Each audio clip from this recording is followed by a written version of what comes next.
They tried to stop us. They tried to kill me. But like the Green Man of legend, you can't stop us from resurrecting. So if you didn't notice, you're not watching this on the InnerVerse YouTube channel. I've been struck down temporarily 2 weeks. And I won't repeat what I said. I'll just say that I love hospitals. Hospitals are wonderful. There's nothing evil about them. Absolutely.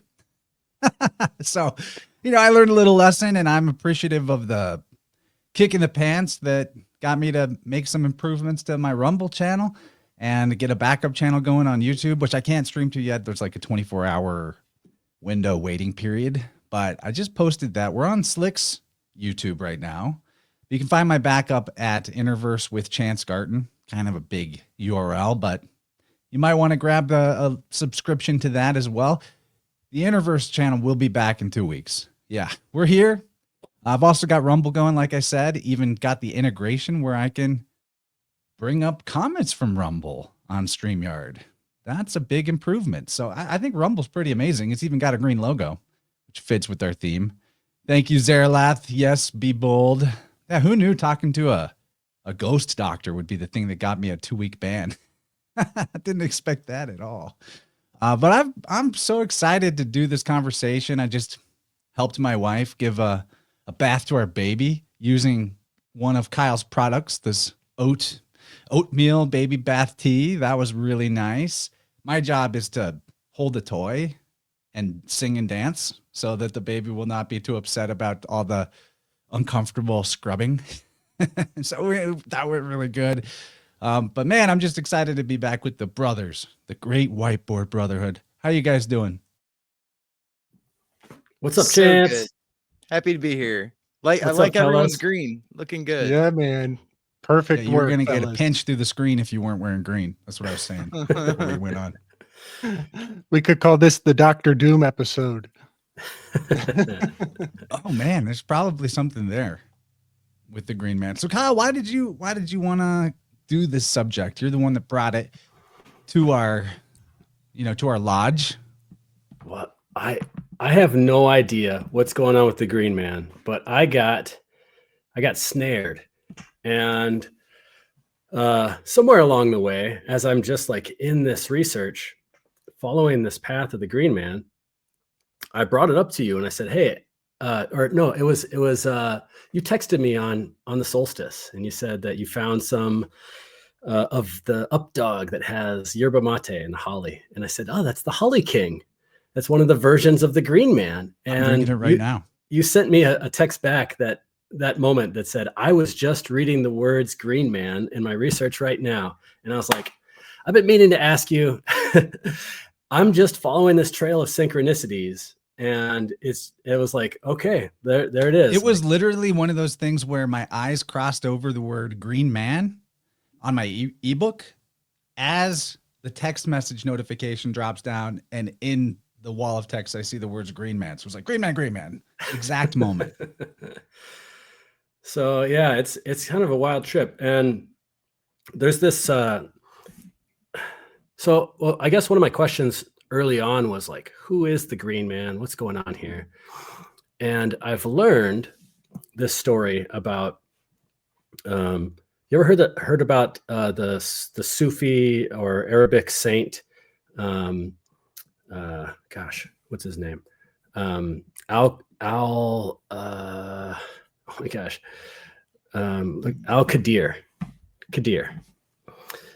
So Al Qadir is also known as the Verdant One, and he goes to meet Moses. So Moses is actually the smartest guy in the whole world, maybe ever, And of course, we know from like all of your work that Moses is also a stand-in for Messiah and Mercury. He is the Green Man.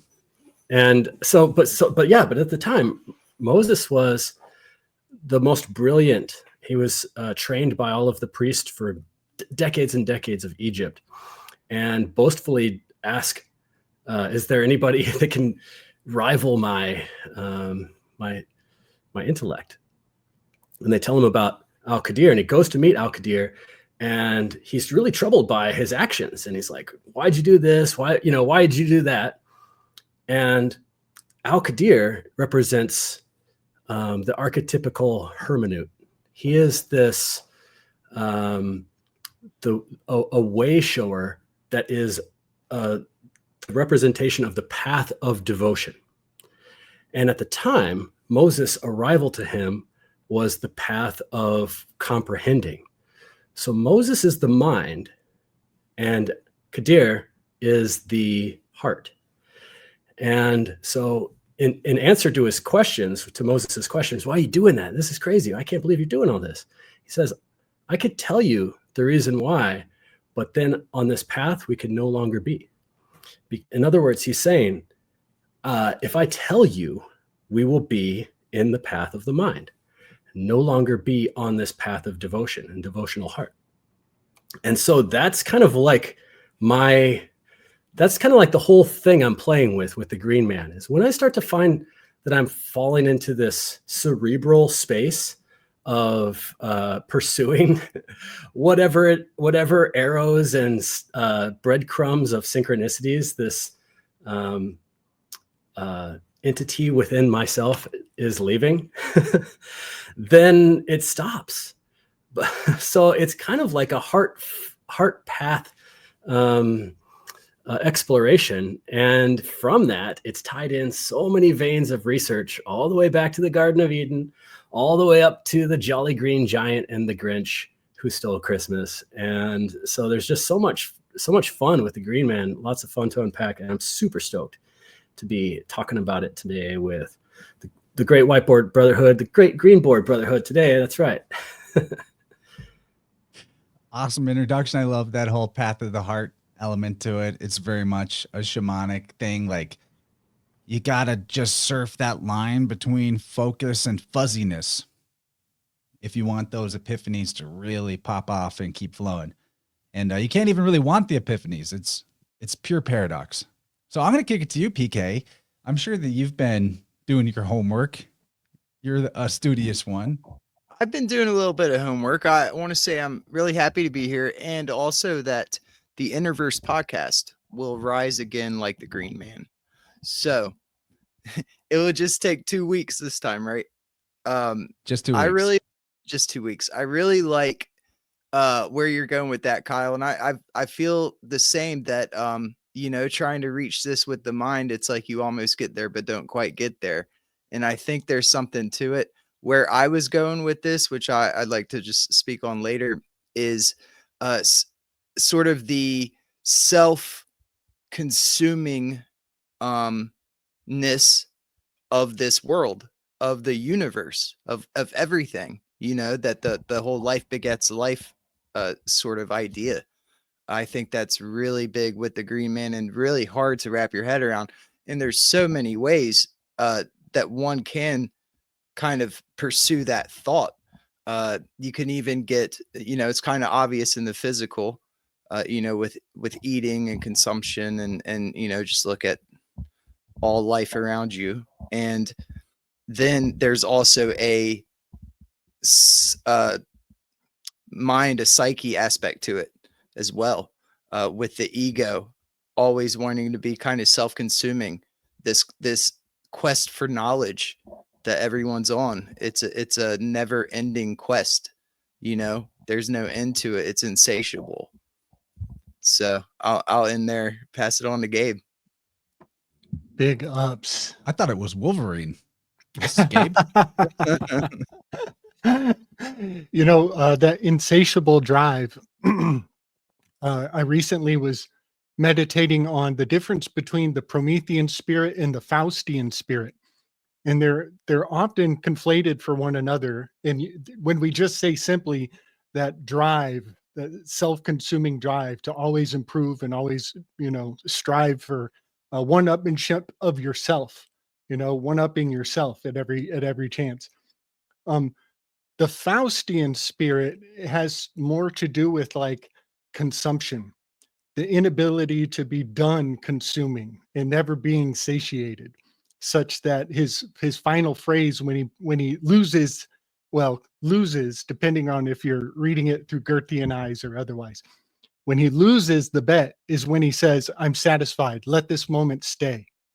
And that's when he loses. And in a weird way, that's the Faustian bargain is compelled speech when it boils down to it. But then the Promethean spirit is something else, where it's like, oh, it's always in the future. It's always something in the future, and almost willful oblivion to the success of the past, and the great minds that we build upon. And I wanted to share. It just dawned on me as we started to broadcast. It's right there. It's a total anagram in the word Enneagram is a green man. It's a perfect anagram. Get out of here. It's right there. We're just now That's amazing. noticing this. That's amazing. How do we not see that? Given the B, flip it around, and Vibe Rant, we can make an anagram for verdant. Yes, that's brilliant. Well, man, I think we can just hang up the call. We found the Enneagram. Well, we just need a placenta and we're done. Green in the color wheel, the opposite of green is magenta. And so there's something. So in color theory, this is, I want to preface everything here. I'm not an expert in color, nor am I an expert in the Green Man. I've been compelled over the last 2 months to look into this, and it's very, very exciting for me as an herbalist to have these eyes. So there's going to be some history and things that I say about this that are probably a little fumbly, especially when it comes to the colors. But from what I understand, there's colors that are given by light, and there's colors that are given by pigment. And so maybe on one way of saying it, or metaphorically, we could say the colors given by God, the spectrum of colors given by God as on high, and green being right in the middle, right here in our heart. And there's the colors that give rise from the earth and that which has decayed. And both of those, we'll find elements of Green Man in both of those. When we're talking about Pan and other types of, maybe even Carnunos, analogs to the Green Man, a lot of the animalistic mythologies having a relationship with that. But then there's this heavenly aspect, which is with the green. But either way, on the color wheel, you have green, and across from it, you have magenta. And in the light color wheel, when you combine two colors together, you get white.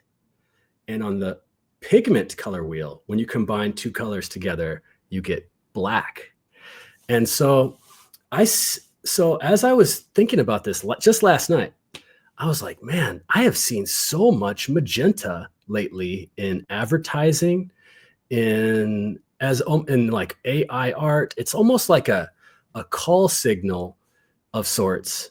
And it got my wheels turning in almost a defense of the Green Man. Like, is there something going on here with this almost like aromanic destruction of the green? I don't know. It was just something that I thought about pursuing. But anyway, that's the only thing I think about with the color. And what it gets replaced with in media is that sickly, like toxic green color. It's almost like practically neon. They love to seed any kind of news stories that are about sniffles or cooties of any sort. Right. Anything that they want you to believe is catching. It's like that band Poison. That's their color. So there's the poisoning of the well with green in media too. And I didn't even think we'd go into color theory here, but that's a super fascinating weave, especially the light versus pigment elements of color, the additive and subtractive methods of arriving at color. Super cool. Big time. I have been pondering very parallel to yourself, Kyle, the color theory of Newton versus the color theory of Goethe.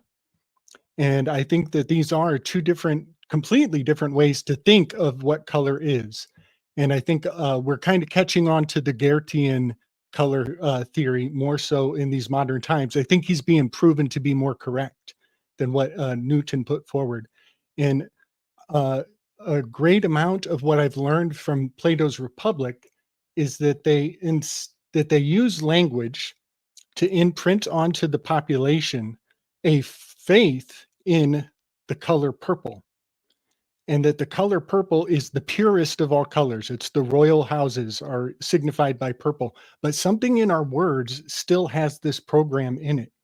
It's the pure pool, and this is the highest genetic pool that there is, this pure pool. And they pull people's strings by promising them fancy names and titles if you just do what the pure pool tells you what to do. And so when you mentioned pigmentation, I go to these aspects of Plato's Republic where they're using what they call the techne of the dyers to instill faith, so that their faith in the state, which was pretty much the same as the church back then, their faith in the state can never be lied away. And we still have people who, no matter how many times they get lied to, they still believe in the state. They still want to be part of the pure pool at the top. And so when you mention pigmentation, I just want to mention that pig means swine, filthy, tainted, sullied, mixed with something not clean. So there's this aspect of the lower class, or a demeaningness. Yes. And then what were you calling the other techne that's not pigment oriented? Light. The light based. And I think that's Goethean. I think that's more Yes. Goethean, whereas Newton in the old technology was more pigmentation. I think you're right. And also, just a quick note, I have learned that the fashion industry gets signals on a regular calendar, almost like their own little weird holidays, the fashion industry. And February, which the word February has to do with fabrications, making things up. It's where the Fornax constellation and the chemistry set of the heavens is in February. That's a very important month. That's, I think, one of the first months where they tell everybody the quintessential colors for the fabrics of the fashion industry going forward. And this just seems like silly, artsy stuff to us. But I'm here to tell y'all that these guys invest great amount of predictive fidelity to getting in stride with the color wheel of the year. I got to tell you the story about how I was snared by the Green Man originally. So our mutual friend Topher, back in the middle of November, he wrote to me a message and asked me. He sent me a YouTube video, which was this researcher that shows these Corinthian pillars, and the Corinthian pillars, and on the top of the Corinthian pillars is this, yes, right here, is this plant that's identified as acanthus. And in this video, it goes on to talk about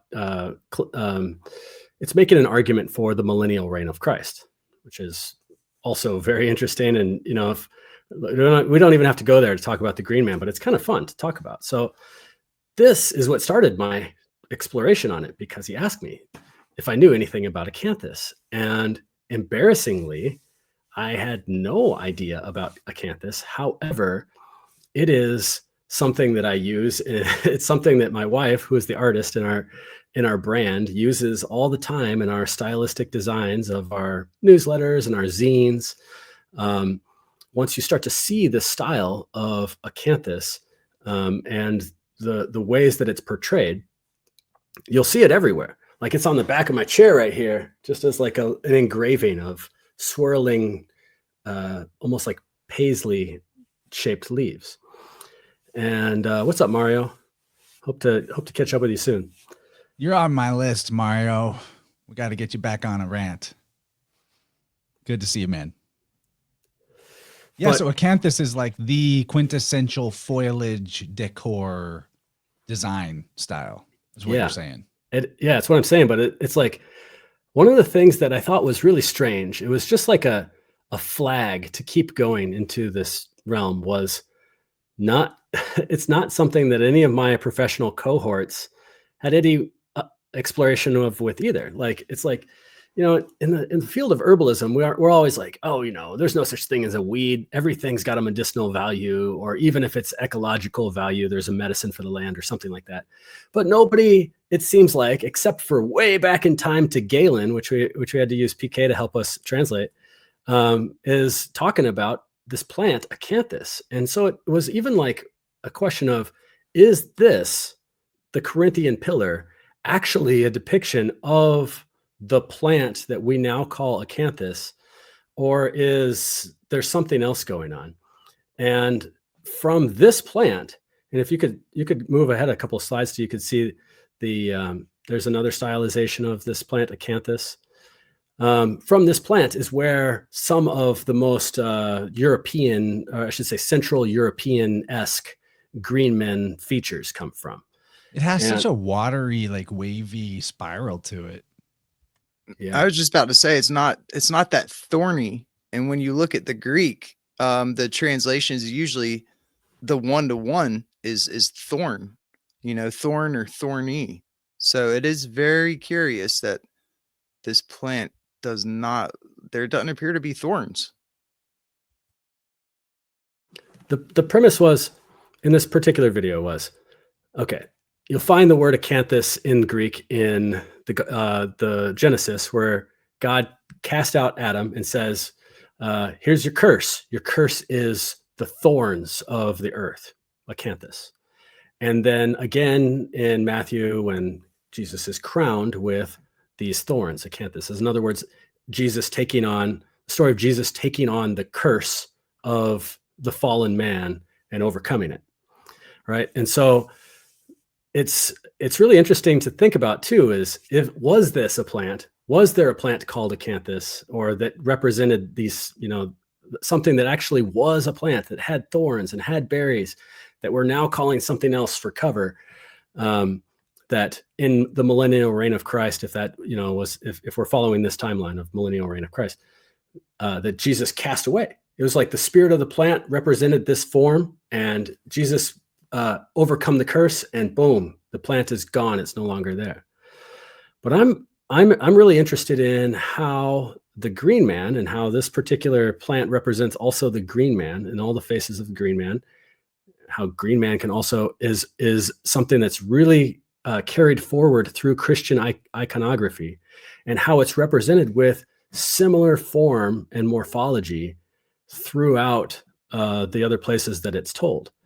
And so that's where I'm going in my mind as a Doctrine of Signatures guy that's looking at the morphology, like looking at the green man as if I'm looking at his Doctrine of Signatures. Like, what is up with the green man? What can he communicate to me by just looking at his features?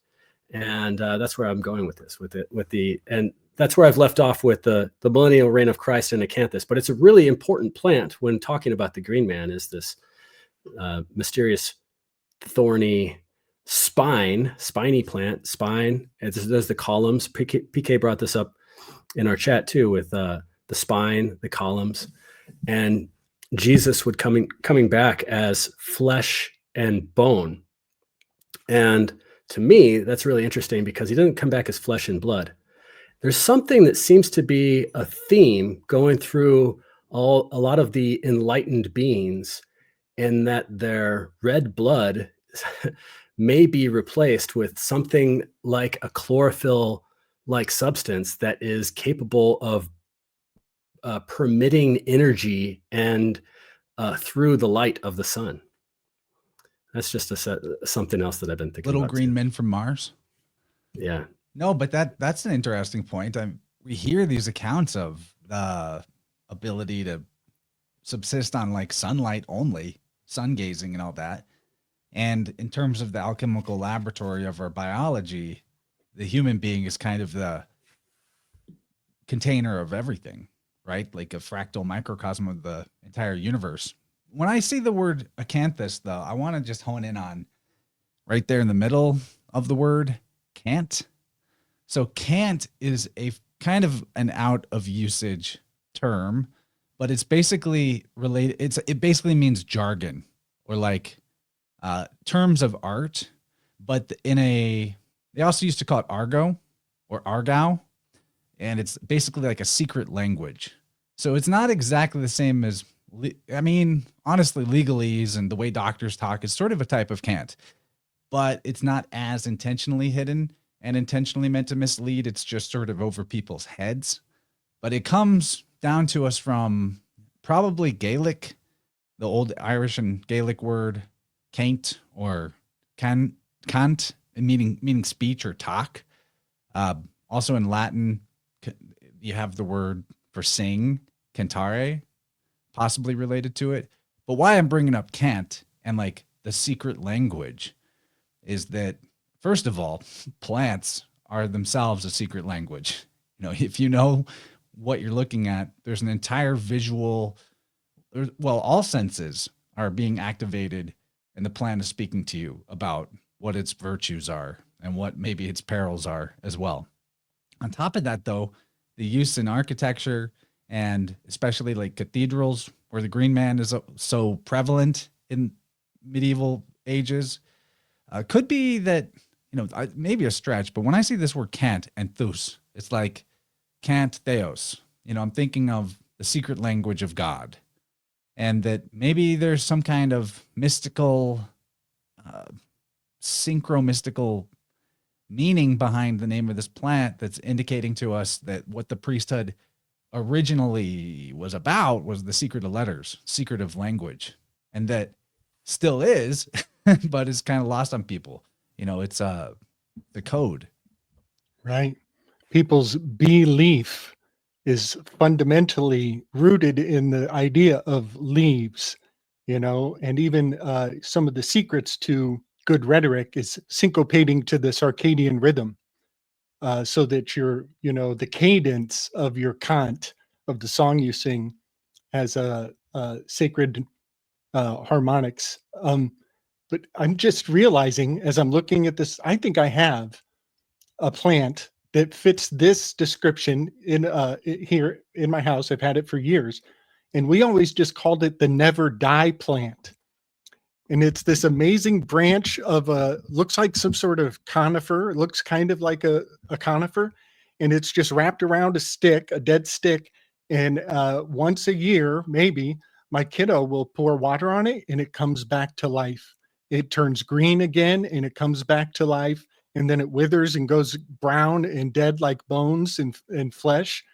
But then when you pour water on it, it comes back to life. So I want to maybe hand this to you, Kyle, on your research trail. I think the technical name of this is Kalanchoe pinnata. Does that ring a bell? Kalanchoe pinnata.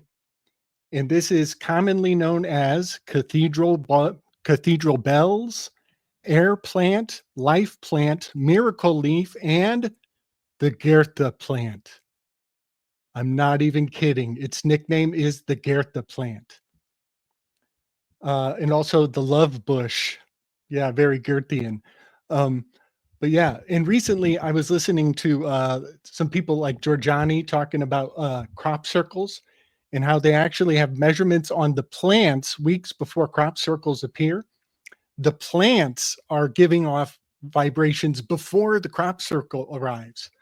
And then the crop circle fulfills what the plants seem to know in advance. But I was just thinking how that's also how the Delphi technique is accomplished in a crowd, is you have plants who anticipate certain lines in your rhetoric so that they respond to reinforce the receptivity, the reception of your message. Have you been smoking that cathedral bud? Because those are some high-minded ideas. Whoa. Okay, Yeah, back. sorry, removed you. Welcome back.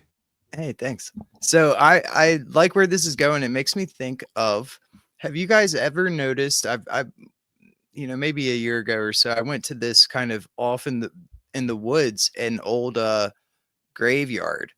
And have you ever noticed where people are buried, it's greener?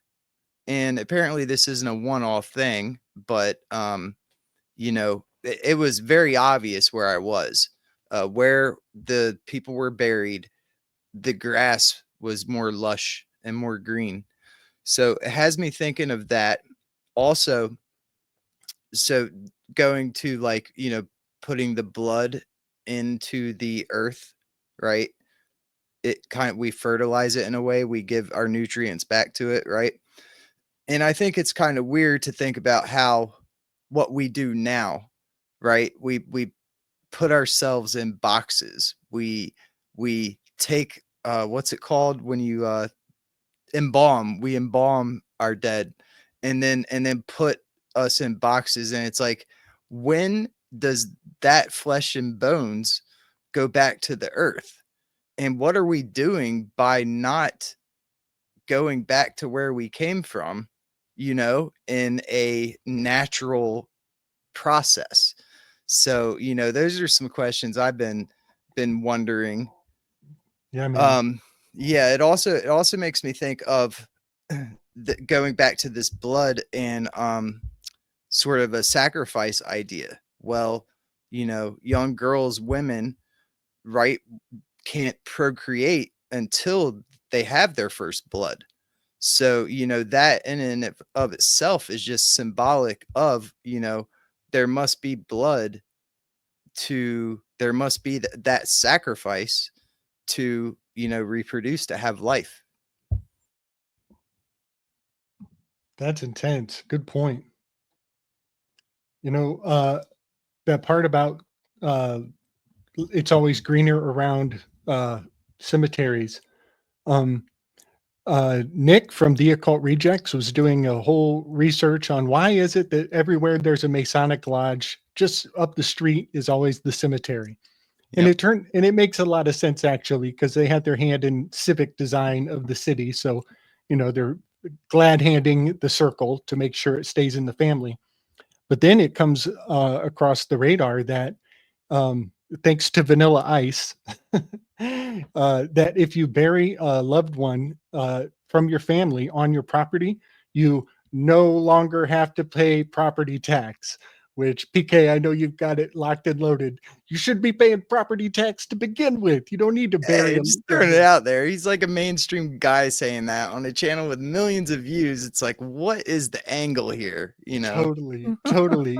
And it does. It paints a nefarious picture that, like, oh, everybody who heard his message is like, which one of my loved ones can I bury in the yard? Do you know what I mean? Totally.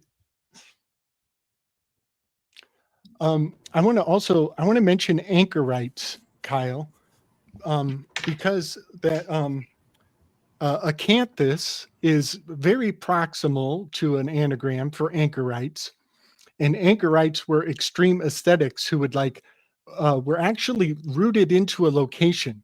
They were and they weren't allowed to leave or move around until their bishop was the only authority who could tell them to relocate. And so there's something of these Anchorites almost preparing the earth for a church to come, that they're anchored into the earth, and the bishop navigates their placement, their center place, and tells them where to be and when. And that just comes to mind around acanthus. Well, that's a whole bunch of weaves right there, because the Anchorites, the anchor is the cross. We're going to talk about the green man and the cross. I better kind of nudge us forward a little bit. And also the Greek word for Anchorites is more like Anachorites, which is really close to the Curites, which are the gods of the wild mountainside, inventors of many arts like shepherding and metalworking, the Curites. There's kind of a lot of confusion about Corybantes and Curites. I'm kind of getting us in the weeds. So I'm going to bring up our green man slide here from the cathedral at Bamberg, Germany, kind of let Kyle move us on down the slides, see where we get. Yeah, this is one of the most famous ones. And this is a description of acanthus version of Green Man. But one of the reasons why I wanted to illustrate this is that I've picked out a few in the slides we can go through if we want to see. But as we get into Western Europe and into England and Ireland, we start to see different plants being representation of the Green Man. And also on the other side of the Mediterranean, we see some other plants too. So some common plants that are associated with the Green Man are hawthorn, oak, ivy, the fig leaf, acanthus. And one of the things that I notice about all of these plants is that they all have this deep lobed leaf. So it's not like the hawthorn in particular is spiky, but they all have these like deep. I mean, you could kind of see how that kind of looks like an oak leaf. If you know what a holly leaf looks like, it kind of looks like a holly leaf too. If you know what a hawthorn leaf is, and so there's something about the shape of the leaf, of the deep lobed leaf. And one of the common descriptions of the Green Man is disgorging. The plants are moving this way out of the Green Man, moving from the center out, as nature does, moves from its center outwards. And the leaf shape of these particular plants really helps illustrate that visually for that purpose of moving outwards.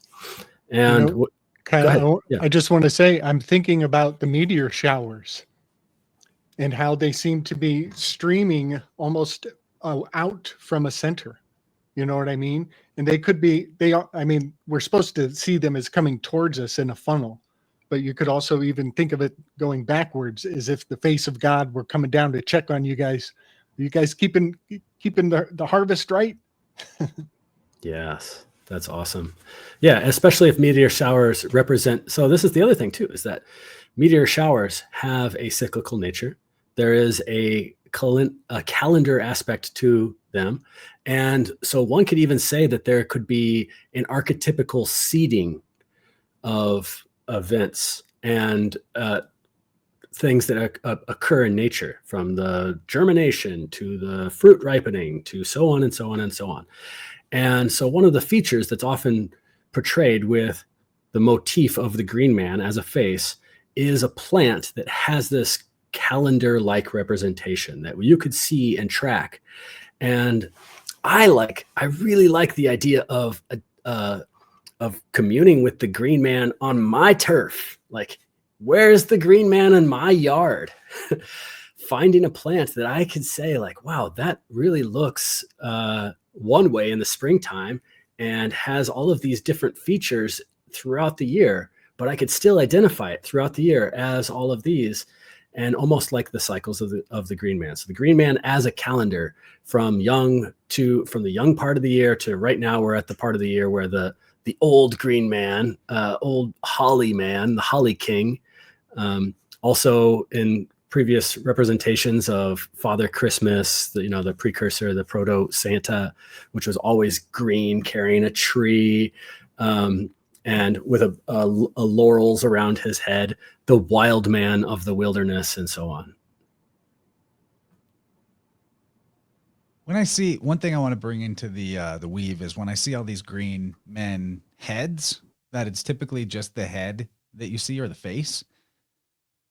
Lesser known cosmogony that comes down to us from Berosus. I think Alexander Polyhistor is the one who's citing Berosus when he tells this story, allegedly preserved at the Temple of Belus in Babylon, that in the beginning, or a beginning, because this is a cyclical cosmology, right? There was this goddess named Omoroka, and in the Chaldean language, Thalath, which sounds a lot like Thoth. If you do the swap the tau with a sigma, as is in Greek, you get Thalassa, the sea, but also might be interpreted as the moon. So Belus comes and cuts this mother of monsters in half because she's the sort of goddess of the chaos and the nighttime. And there's all these like weird hybrid, half animal, half man, mixture of animals, monsters that reside within her darkness. Belus comes, cuts her in half, forms the earth and the heavens from the two halves of her. And then I'm going to read this quote directly. The whole universe consisting of moisture and animals being continually generated therein, the deity above mentioned, Belus, took off his own head, upon which the other gods mixed the blood as it gushed out. There's that disgorging, and from thence formed men. On this account, it is that they are rational and partake in divine knowledge. Thus Belus, by whom they signify Jupiter, divided the darkness and separated the heavens from the earth and reduced the universe to order. So, this is the origin of the oracular heads, the fecundity heads, in my opinion. This is the oldest account I can find of something like that. And when I see these fertility green man heads, I'm thinking this is totally a Belus situation. Nice. The eye of Jupiter has been rapidly diminishing at a perceivable rate in our lifetime. I think over the past 10 years, it's just accelerated exponentially, which I find quite interesting in correspondence to the green value of the, cash is king. And then also they're going to migrate the North Pole. They're going to relocate it to Siberia. And Tesla is on the Siberian $100 bill. But yeah, all of these things are coming up in the near future. They're relocating the magnetic North Pole to Siberia soon. Whoa. Yeah, just some other depictions of Green Man from some sketchbooks. This is from 1230. Yeah, I think one of the things that I see when I see this acanthus stylization, not necessarily representing the plant, but one of the things I also see is the Nagas from Hindu mythology, the serpentine snakes. Now, those aren't plants, but there is some sort of familiarity with the serpentine-like representations, what the serpents represent, as in keepers of the underworld, tenders of the cycle of continuing on under our feet, and the keepers of the wisdom. So I don't know. That's one of the things I thought about here. It's super placental. It's so super duper placental. Chance, can you flash the one in the Telegram that I sent? I think this is a good time because we're looking at the kind of star shape of the leaf, maybe the one on the left. It's always fascinated me how snow angels make natural Canadian leaves. But this is a weave I'm kind of cooking up on my channel. I've been cogitating on the Wicked. And I think it's a good correspondence to your Green Man vibes you've been picking up on, Kyle. Because in Wicked, they actually have valorized the witch. Much like Milton's Paradise Lost, we're going to hear the story from the antagonist's side, and it's always, the antagonist always gets late representation once the culture is already settled in.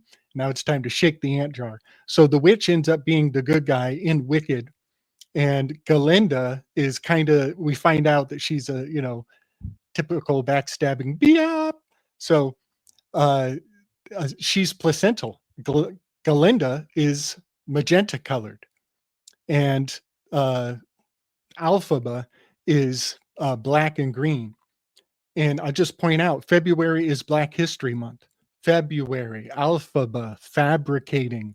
Galinda's name is an anagram for a legend. So we have a legend and a fable. We have a fable and a legend correspondent here.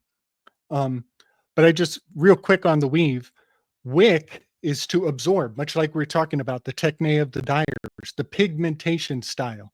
Maybe we could even say the Newtonian, which is interesting because the fabric goes again, when it's wicking up the pigmentation, it's doing the opposite of gravity. It's defying gravity.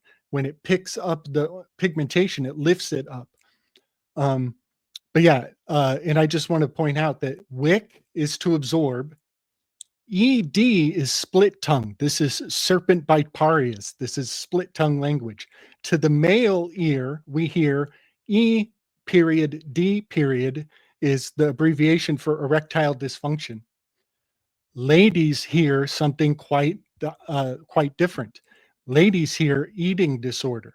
That is what they call it in their circles. So the ED means one thing to the masculine ear and a totally different thing to the feminine ear.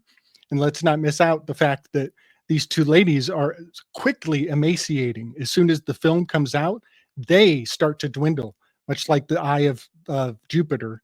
But yeah, just wanted to kind of weave some of that together. The placenta and the color magics of Hollywood. Oh, and I want to say, I made a great, powerful discovery for myself in my own project. I was looking at how the Wicked film has high fidelity to the tarot cards, and I was just kind of getting on my own nerves about it. Why is everything about these tarot cards? Why does it all root here? But then it kind of breaks my noodle to think, wait a second. The tarot deck of Aleister Crowley is actually borrowing from the Wizard of Oz. That's the actual chronology of the mythos.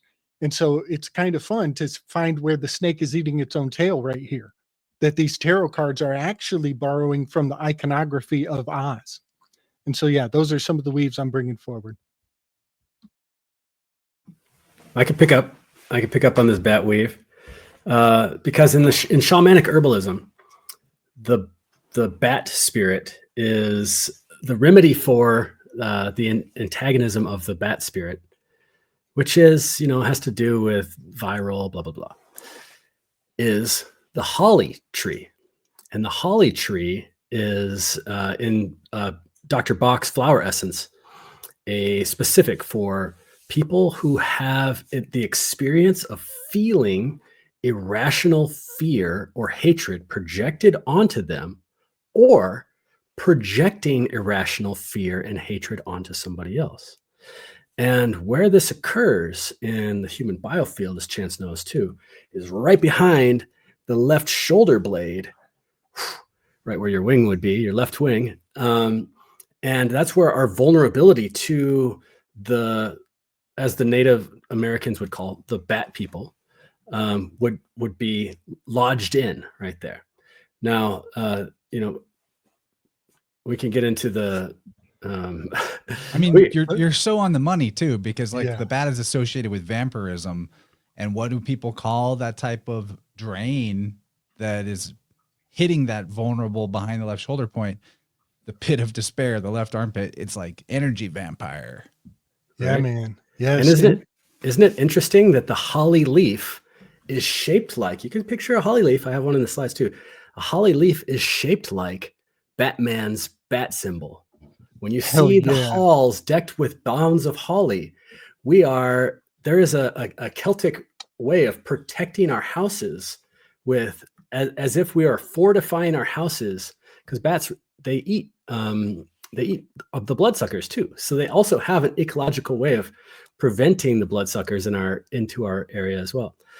So holly medicine is something that strengthens that area of the heart. And it is in the wintertime when the Green Man is depicted as the Holly King, this is the waxing sun. The Holly King starts to take his mantle and make his way to the throne of being the Holly King at around Samhain, or when the darkness starts to come. And that's because holly is a evergreen. You'll find it outside, and you'll also find it with its very Martian protective, pokey leaves and its red berries, as if it's thriving in the wintertime. And then, of course, as the year starts to wax again and the sun starts to wax again, the story goes back to the Oak King. And it's always this vying of the Oak King and the Holly King, the Oak King and the Holly King, the Oak King taking his crown and his mantle on the summer solstice, and the Oak King representing the fecundity and life and youth and vigor and so on and so forth. But it's really interesting too, because oak leaves kind of look like, especially some of the oak leaves, the more pointed lobe ones look a lot like the holly leaf. But they're very, very different medicines. However, they're both integral to the heart space and healing the area of the heart, which is the Green Man. The holly representing kind of closing off a boundary to what we're vulnerable to, whereas the oak is the bound maker. It flex its big arms all across the savanna and makes so much space as a masculine boundary medicine. And so the oak, in my cosmology of the biofield and herbs, I put the holly right behind there and the oak right up here in the heart area. Love it. You know, I want to mention that placental vulnerability spot. We've been buzzing on it a lot. We call it a lot of different things, but you know, it blows my mind. Once we spoke about it as the person who's taking the hostage. You know, it's also the X marks the spot on the fall equinox, is where the moon passes right over the shoulder of the Virgin. And I just want to mention that, you know, when JFK was shot and when they made the movie and released the film that Kevin Costner was in, they replayed over and over the traumatic moment of back and to the left, back and to the left. They said over and over and over. And so it's a trope today, but that's Notoricon for Battle. Battl is Battle. And so when you're talking about this vampiric energy, back and to the left on your shoulder, and everybody was run through a ritual to play that scene My over. God. And over.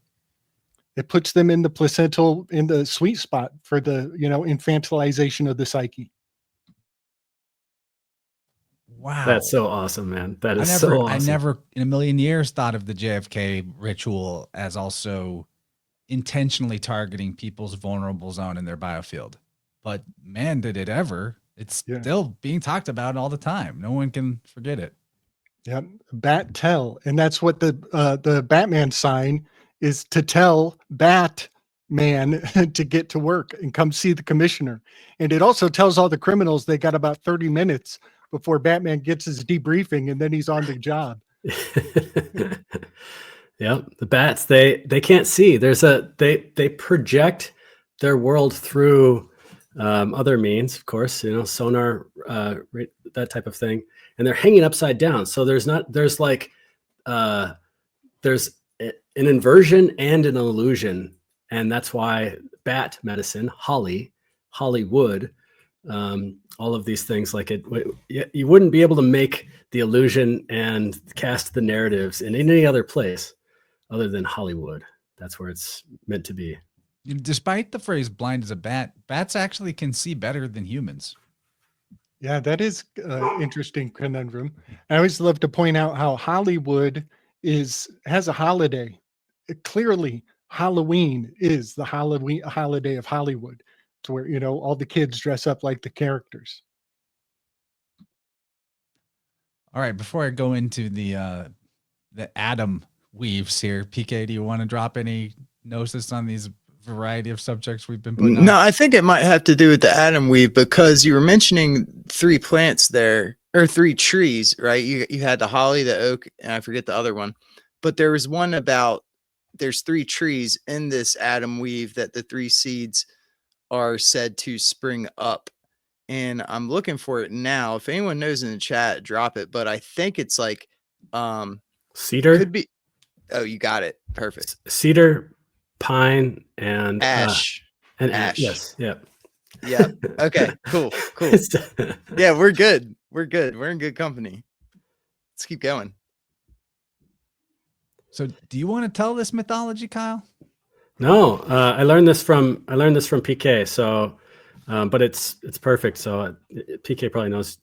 Please drop it on us. I have a summary of it in my notes. It's new to me, but this is new to me. Like when I dropped it, it was new. So I read a little bit on it. I'll share what I have. So there's many different variations of it. This one book called History of the Rood, I think, gives the best examples, because it goes through all the different manuscripts that have like different variations of this story. And so, because I don't know much about it, I'll just drop the very, brief cliff notes that I have in my head. There, one story is with Seth. Now, Seth is one of 3 of Adam's children. He was said to be the replacement for Abel, right? So Seth at the time of Adam's death, Seth asked this angel, the angel of mercy. So I think we're talking now Kabbalah trees, like, how you got Boaz and Joachim, right? So this relates to pillars and Temple of Solomon and all that stuff, staves. So he asked the angel of mercy if he could go back to paradise, to where the Garden of Eden, to where Adam is there, and I guess buried, not sure, or maybe he's not buried yet. But anyway, at first the angel denies him, and then at some point he's allowed back in, and there's in this varies again. One of the tellings, he places 3 seeds into Adam's mouth, of which then is said to spring 3 different trees. And this is what we just discussed: the cedar, the ash, and the pine. Now, this is where I don't know much. Maybe you guys can fill in. Yeah, I'll pick it up. So cool. Perfect.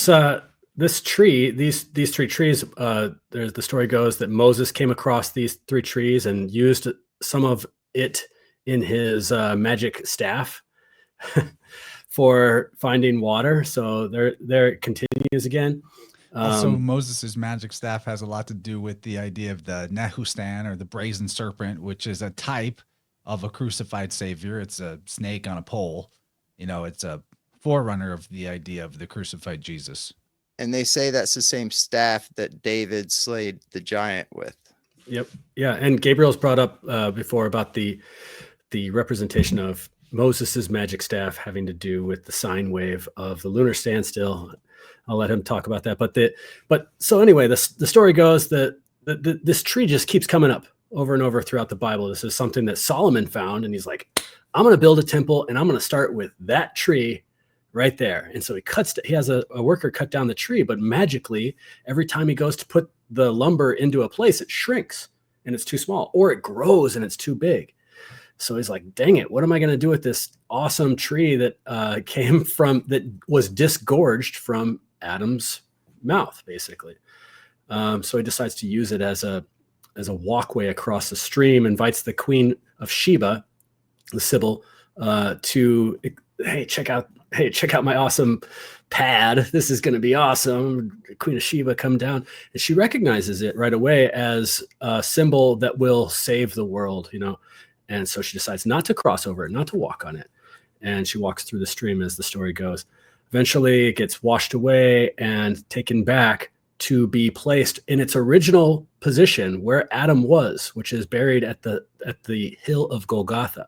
That's where Adam was buried.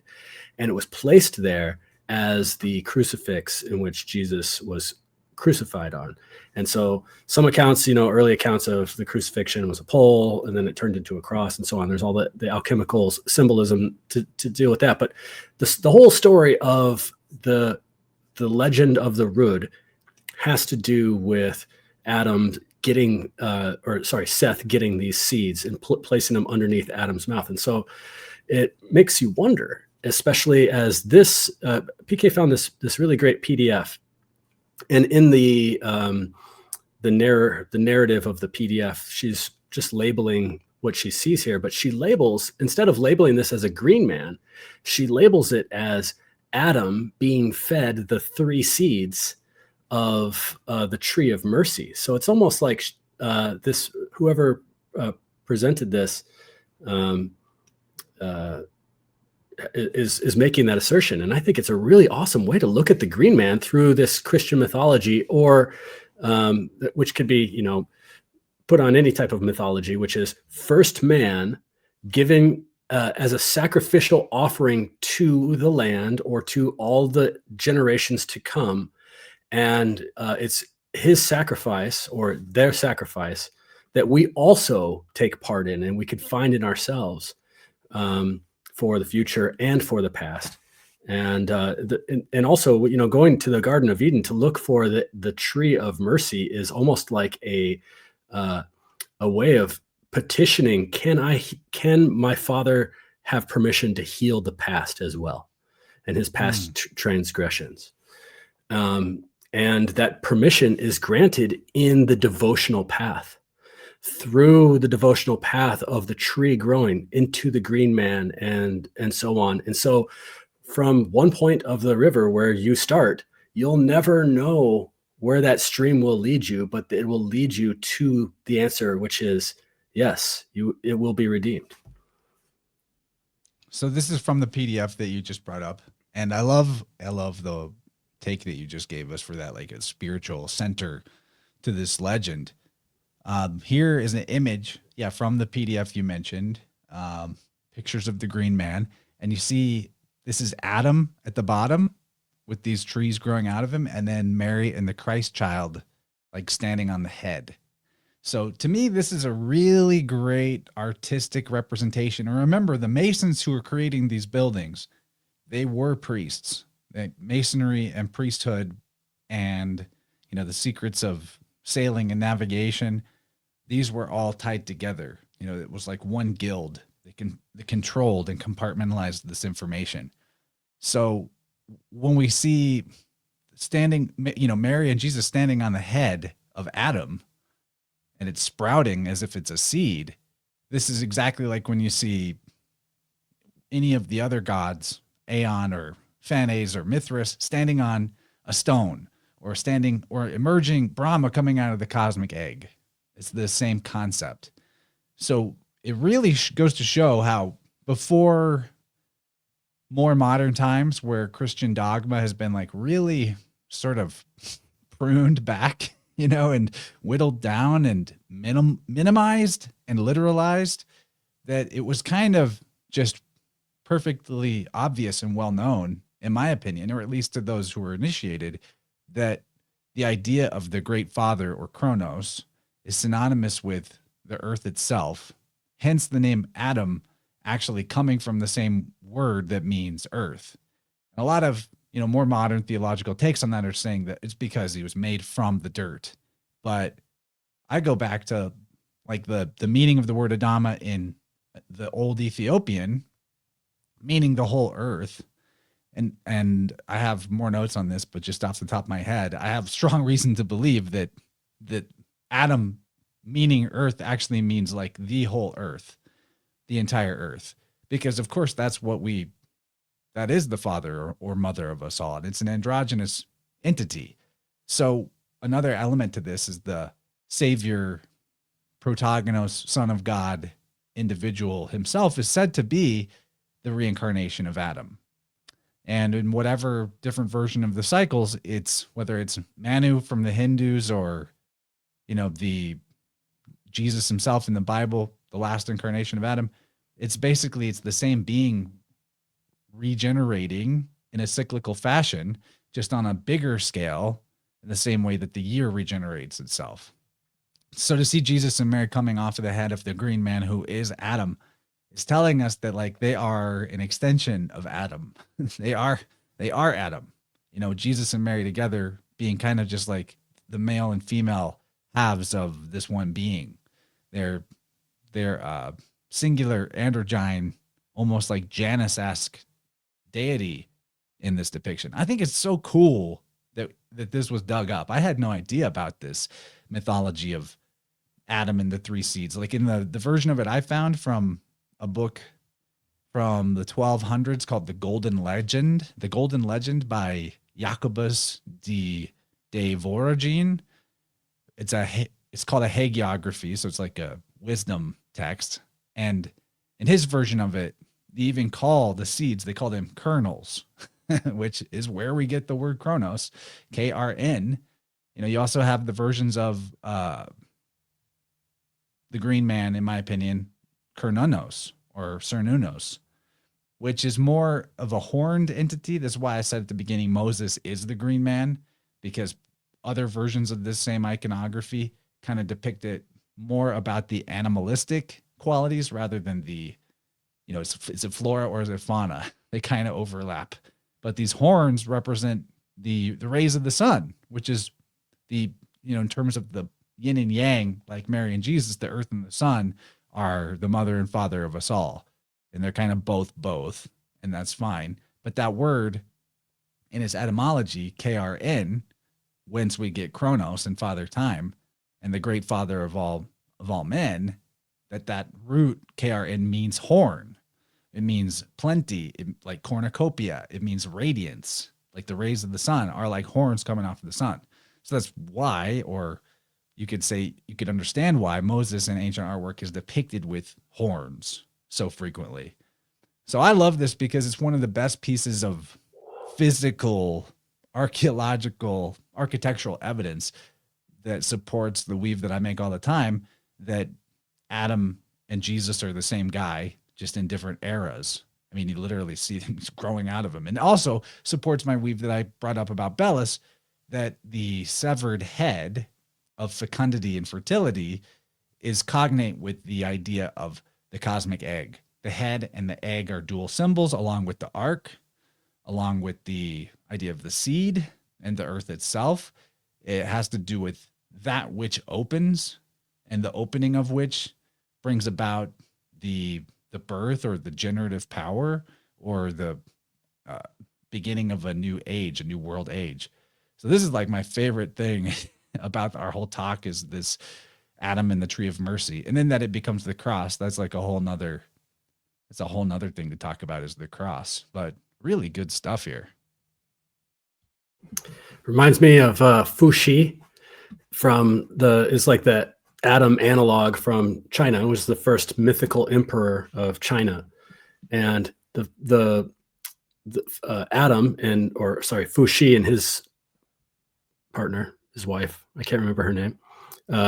They came about from their parent, who was the cosmic egg that split open, and Fuxi is depicted as a vine that's growing out of a mountain. So there you have, again, this like central place of earth, and this vine moving, flowing, earthing, and then it's sometimes also depicted as a fish legs or serpentine legs as well.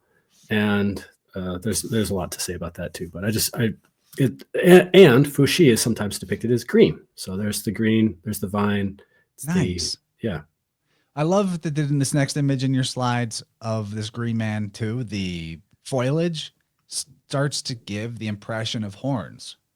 And this is where I think some of the overlap is, because you see it in ancient sculptures like Silens, who was a kind of progenitor to Dionysus in the Greek mythology, it's kind of a laurel crown situation, but in the sculptures, he looks like horns. It really does. And that brings us to Pan and yada, yada, and we'll get to that. But yeah, I'm getting fired up.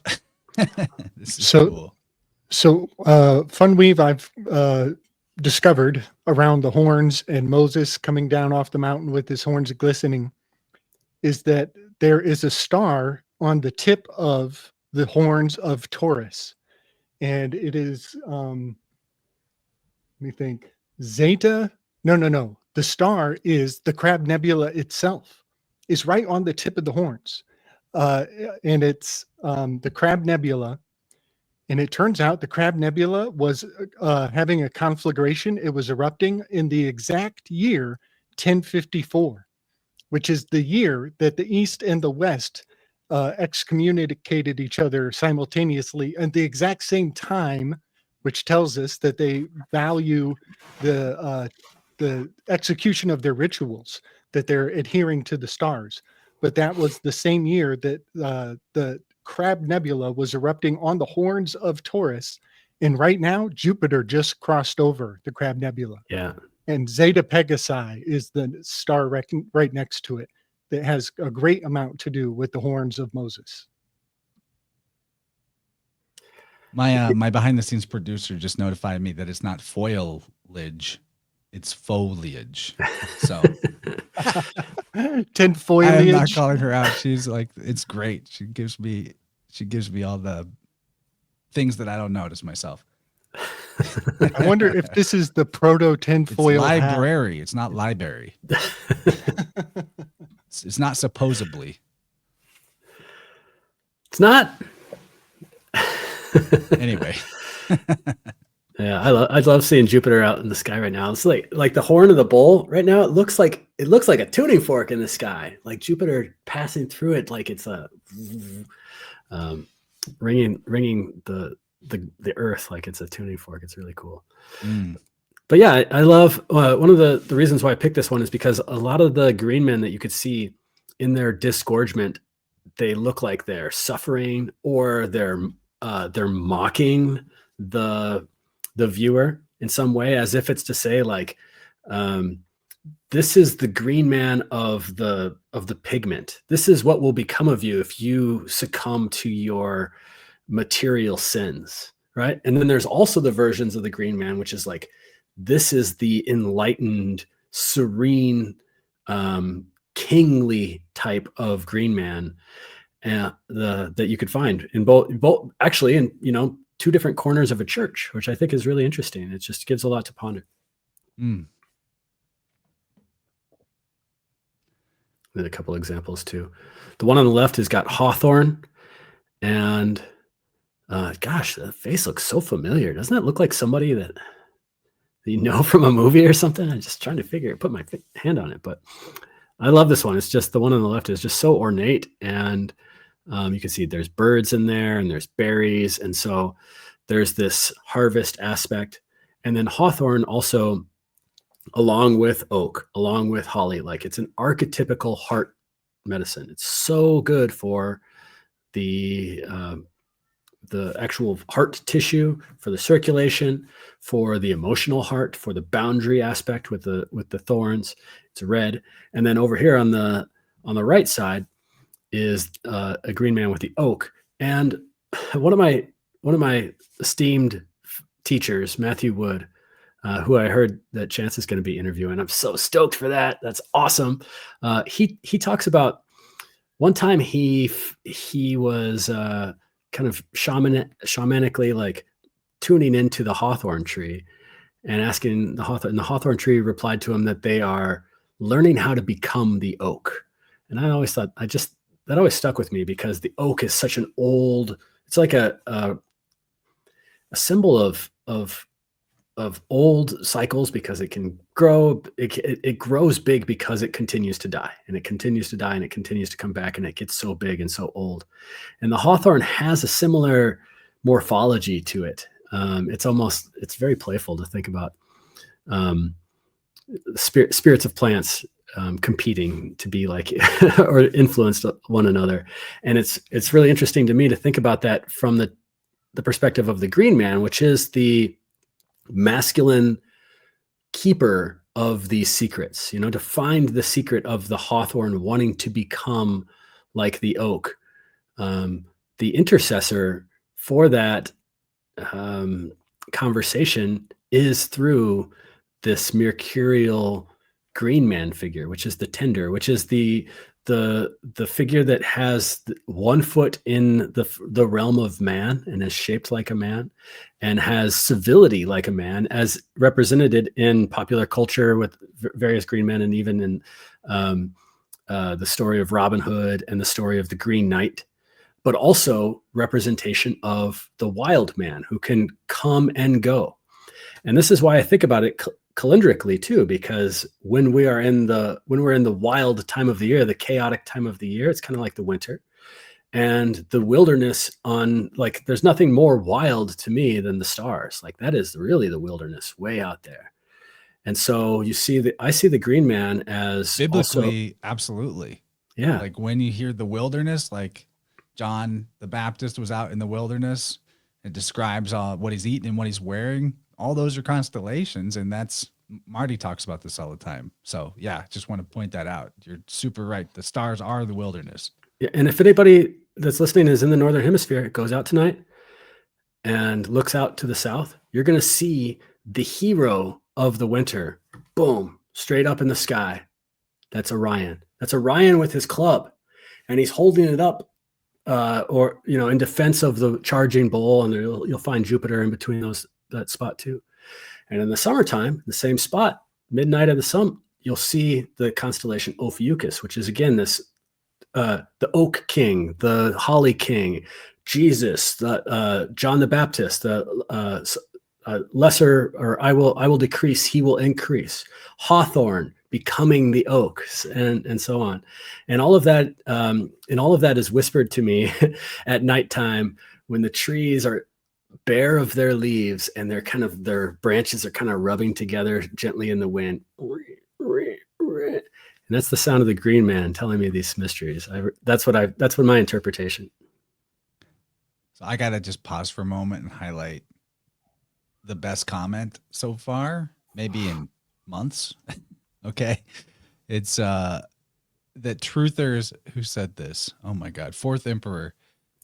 Foliage is what truthers use as concealment. Just a ghillie suit made out of tinfoil. Yes. Foliage. Dude, that is an amazing joke. Wow. Okay, so the Temple of Jupiter. Sorry to just glaze past all the brilliance that you spit just now, Kyle, but used to it. Keep rolling. Just kidding. No, I just want to throw some of this stuff in here because, a lot of times in Green Man, it's like pigeonholed into this Celtic, English, Renaissance fair kind of caricature. And I just want to show that, we could find examples of foiled head all throughout the world. And what is it representing is the question. Like, this is called the Temple of Jupiter. Now, is that Jupiter? Or could that be, you had mentioned about Sylvanus or Sylvanus, or another version of a foiled head, wild man. There's obviously the story of Apollo with his crown of laurels, and the laurel foliage. Crown. And in the Bible, when the word crown is used, it's Stephanos, I think is the word, and it means like a laurel crown. So even biblically speaking, when we get this thing called the crown of thorns, there's that word acanthus again. There's a different translation you could take to that to say that it's basically that Jesus on the cross has like a green leafy head, which is associated with the sun gods like Apollo all throughout. So like that's kind of a major thing lost in translation, that this Temple of Jupiter, I think when we hear the word Jupiter, because how many gods are given, such and such Jupiter or Jupiter this, I brought up Belus. Well, there's temples to Belus Jupiter or Jupiter Belus all over the place. I think it's an example of what I've said before, that we get this myriad of gods possibly mixed up. We get so many of them, the multiplicity, by epithets being mistaken for names and then run with by later people. And you see the word Jupiter, that's Yah Pater, that's the Lord Father, or the God, the Father God. It's not really a name, it's a title. I've talked about this in the last Vibe Rant, it was a while back, but I've been getting into the Wheel of Time books series.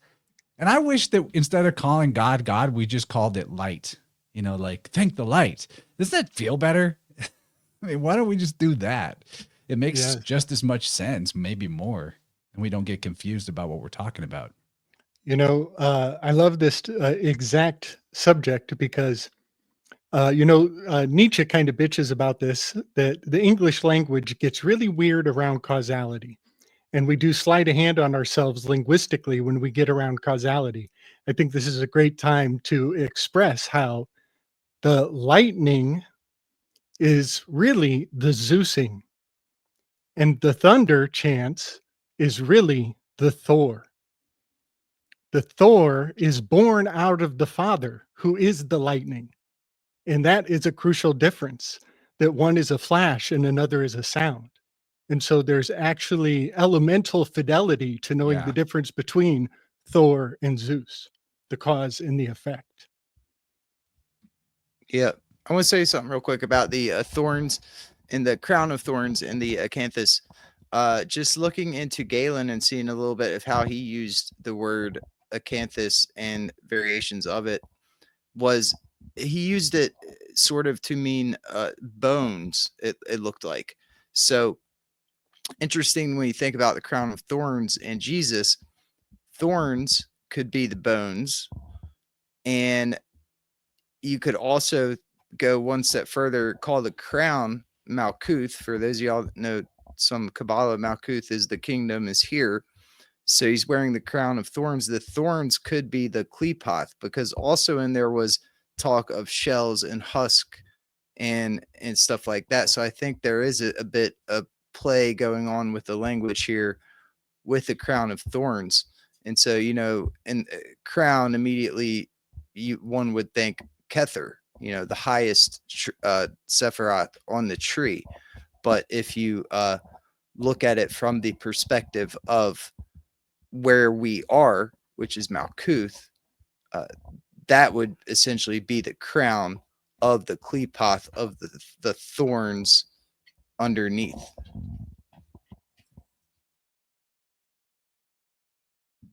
It's interesting. I'm thinking of the Tropic of Cancer being the Tropic of Kether, and the Tropic of Capricorn being the Tropic of Malkuth, in a way.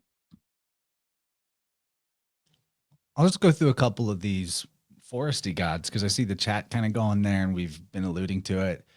So there's not a lot of archaeological evidence of this Etruscan god Selvens, but Selvens is thought to be the god of woodlands and boundaries, including sacred boundaries. So that's you don't see a lot of foliage around this Selvens depiction, but when you see how the Romans ran with the character, you start to get more of that. Although modern scholars think that the Etruscans got it from the Romans, which is really bizarre considering the Etruscans were prior to the Romans. Go figure that. But when we see these gods of sacred boundaries, you got to think of also the Herm or the term. You know, the Etruscan Hermes was called Termes, and the Romans had these statues of this god Terminus that they put at their boundaries. Yet somehow the academics are like, okay, Silvanus, the Roman version of the Etruscan Selvens, is a different guy than this Terminus that they were putting to mark the boundaries between fields and property lines. Even though it's fulfilling the same function and the statues are almost the same, but different inscription. So you're basically saying, okay, because we're describing its function, that it's marking the terminus point, that must mean it's a different god called Terminus. It's crazy. It's crazy what the academics get up to. But Silvanus, the Roman god of woods and wilds, protector of boundaries, you see, does it get more Green Man-esque than this guy? Look at his head. There's even the laurel crown there. My slides seem to have gotten wacky uploading to StreamYard, so I'll just read directly from my own version of it. But these were the first to set up stones to mark the limits of fields, is what Silvanus is said to have been. So he taught people about property and boundaries. So back to this idea of the heart and boundaries, right, Kyle? We're right back into this idea. He's a deity of fecundity and fertility.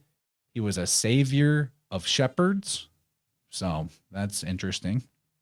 Where I can't read the bottom of this. Hold on. Let me reopen it. Okay, so beyond that, he played the syrinx, which is a pan flute. So there's Pan. And he taught the art of forest warfare. So, now we're getting to a god of war. The writings of a very obscure guy named Dolabella, who was said to be an engineer that there's only a few pages from, states that Silvanus was the first to set up stones to mark the limits of fields, and that every estate had 3 Silvani. They had a Silvanus domesticus, a Silvanus agrestis of the fields, also called Salutaris, literally savior. That was worshipped by the shepherds. And then a Silvanus orientalis, which is of the east. The guide or the god presiding over the point in which the estate begins would also refer to the east, which is where the sun rises.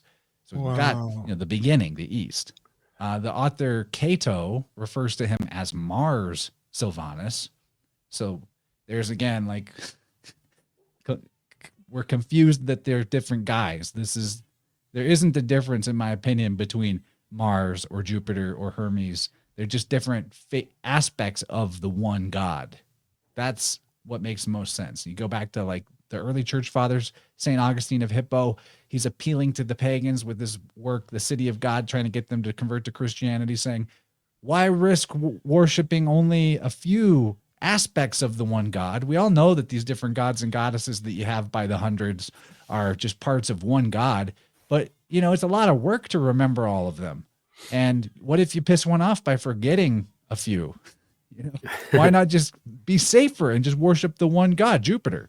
Why not forget them all? Yeah, then you don't have to deal with all of this multiplicity. We just roll it all into one deal, right? So, also the last things about Sylvanus is that he, in poetry and art, he appears as an old man. So there's the old man connotation of the Green Man too that we're gonna see with like the Father Christmas stuff. And there's some mythological actions that he shares with Apollo. Like there's stories of Sylvanus where he does the exact same thing where in a different author, they say it's Apollo who did it. More evidence to my point that they're the same guy. I'm wondering, Chance, if the three indicators are correspondent to the three sections of the Social Security number. What did you say he marks? Three different things? Yeah, let me get this pulled back up.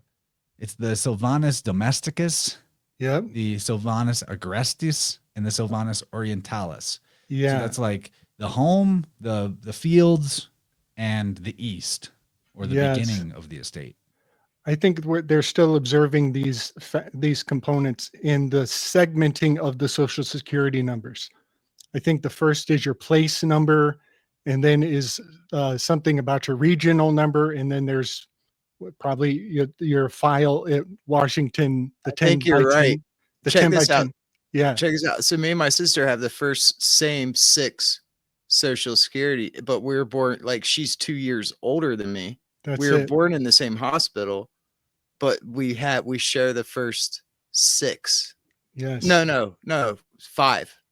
Okay. So we share the first 5. It's Yeah, like they three bring numbers brother and I, dash, we're then two numbers, two then off. dash. That's very arcane. Yeah. Like we're So decoding. I the think Social you're going Security somewhere number. with that, Gabe. Yeah, man, I'm telling you, this stuff is still in effect, y'all. It's just a matter of connecting the dots. That we act like this is safely primitive. Oh, this happened we're way past this. No, this is in our DNA of the realm. It's all part of the simulacrum still. Damn. I got a tattoo on my right shoulder here that says Miele Selvatico, wild honey. And so I'm appealing. I love it. I'm appealing to the sweet wilderness. And so I wonder, what came first, the word Selvatico, which means wild, or this god, or both? Or they kind of both appear at the same time. And so the deviation of the boundary of what's in here is Apollo's realm. This is civility. This is the light. This is where we have stop signs. And outside of there is the wilderness. That's the chaos. That's the unpotentiated everything. But we need a mediator, a guardian of this boundary. And that comes from Herm. That comes from this Sylvanus. I'm also thinking too about. Let me add too, real quick, Kyle. Yeah. The Sylv here of Sylvanus, we get modern interpretation referring to the forest or the wilderness, but that root, Sylv or salve, well, you know what a salve is. It's a healing agent. Yep. It's the same exact root as like Salvator, salvation. It means savior, basically. Now, with a little philology, you swap that L to an R and that V to a P, because V and B are interchangeable, B and P are interchangeable, and you get Serp. It's the serpent energy, back to like, the serpent on the stick, and going to versions of this guy like Kernunos associated heavily with serpents. So I want to put that in there too, that we get Sylvanus meaning like of the wilds or of the forest. But when I read this, I see salve, honest, like the savior of the year, Yeah. or like the cycle. The cycle, exactly. I'm also thinking about how not only is for the boundary, there's the wilderness aspect, and you also mentioned martial and war aspect. Well, the Asclepius and Chiron were said to have the technology of all of the medicine and all of the herbs and also all of the military. And that met at the point of the arrow, which could be used for poison, and also the remedies from all of the herbalists and all of the doctors that they consulted for this poison in order to bring it about or to remedy it, and also for the military might as well. So there's the boundary at the point of the arrow of in that technology. Yeah. That is interesting because this is also like a hero, you know, and hero and Eros are very cognate to each other. Eros is one of the names or Cupid shoots arrows, you know, one of the Yes. versions of this like sun savior deity. And I found out today when I was looking into Kernunos that the root kern in Gaelic or Old Irish, one of those old languages off that island, actually means hero. So we're back Whoa. to, you know, and that's what the reincarnating savior is, the hero. So Right. heroes and Eros and heroes both heal and kill. they do Right. both. Right. So I'm seeing a lot of correspondence to the format of the dollar bill. I just wanted to put on the table, like Kyle, when you mentioned we need a mediator who goes between the private and the public, you know, and the dollar bill is packed with filigree, all kinds of leafy Yeah. hedge. There's a hedge And there's a around, green man. and there's a green man. There's a Get there's out a of here. How did we not think of this till now? there's an egg on. There's an egg on with the hero in the middle, who's a dead president who's been sacrificed. And there's two witnesses on either side of this hill of Golgotha. There's the Secretary of Treasury, and there's the Treasurer's Department. These And are it's the just the head. It's these just are- the green man's head. This is the tall king heads. These are the tall king heads. And it is a Golgotha correspondence. But when you mentioned a mediator, I just want to point out this phrase: this note is legal tender for all debts, public and private. And so this is crossing the blood-brain barrier of the private and the public. And that line right there about the private and the public, that's what they're trying to erode away. The differential between what is your private internal life, where your refrigerator is spying on how much mustard, ketchup, ultra you still have. Yep. Yep. So they on the same. I was looking at some old coins. I got some dollars here, and it says on the back it was like Latin for out of the many one. So it was like this idea backwards instead of like from the one come many, right? Like That is this world, interesting. it was backwards, like That- from the many one. That reminds me of the Smith Modernization Act. If you think about the way propaganda was pointed outward, like spokes or weapons pointing outward, and that is from the one into the many. And now the Smith Modernization Act has reversed the weapons into the center. And so now it's from the many down into the one, to the individual. Fortify your temples, y'all. Mm-hmm. Good Lord. What are we getting into? Okay, I just wanted to help cover off one more kind of obscure god that I think correlates to the two I just showed. This is Silenus. He's said to be a father figure to Dionysus. He's a forest man. He's often got satyr attributes like Pan. He presides over other daimons. That's boom. That makes him an underworld Kronos figure, boss of the dead people. He's associated with masks, which are called Silene or Silene. Well, I mean, what is this green man we see all the time? It might as well be a mask. It's not a lot different in terms of, and this is in terms of masks, it's like decorative masks. It's like what you put on the wall. He prophesized while intoxicated. Boom. There you have your Bacchus Noah figure. He's a giver of performing arts, teaching people music and theater and things of that nature. And I thought the weirdest thing I found out about him was that, according to Pausanias, his grave is in the land of the Hebrews. So just wanted to put him on there, and you can see really clearly that his laurel crown Looks like also horns. has a strong appearance of horns, really strong. Cool. Silence. Yeah, aberus. Aberus, the word Hebrews is very rooted in avarice. What I love about this as an interpretation of the Green Man is the pondering into the grail, which he's holding in front of his heart as the container or the vessel. The grail is described in Arthurian lore as emerald, and is the vessel that's holding the blood or the wine. So it's this alchemical bonding between the green and the present moment, and all of our ancestral lineage into our parasympathetic, sympathetic nervous system, and all of the hormones that are conjugated into one like moment of this vessel that he's holding right there. Awesome.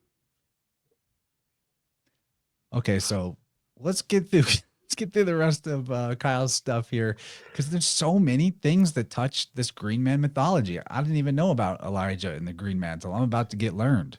Yeah, it's often just talked about as Elijah passing on his mantle, which is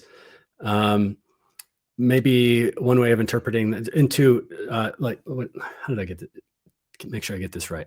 Elijah passes it on to Elisha, who passes it on to Elijah or something. I forget. But anyway, the prophet John Elijah. the Baptist is the reincarnation of Elijah. Exactly. John the Baptist is said to be the reincarnation, and Elijah is one of two people in the Bible that didn't die.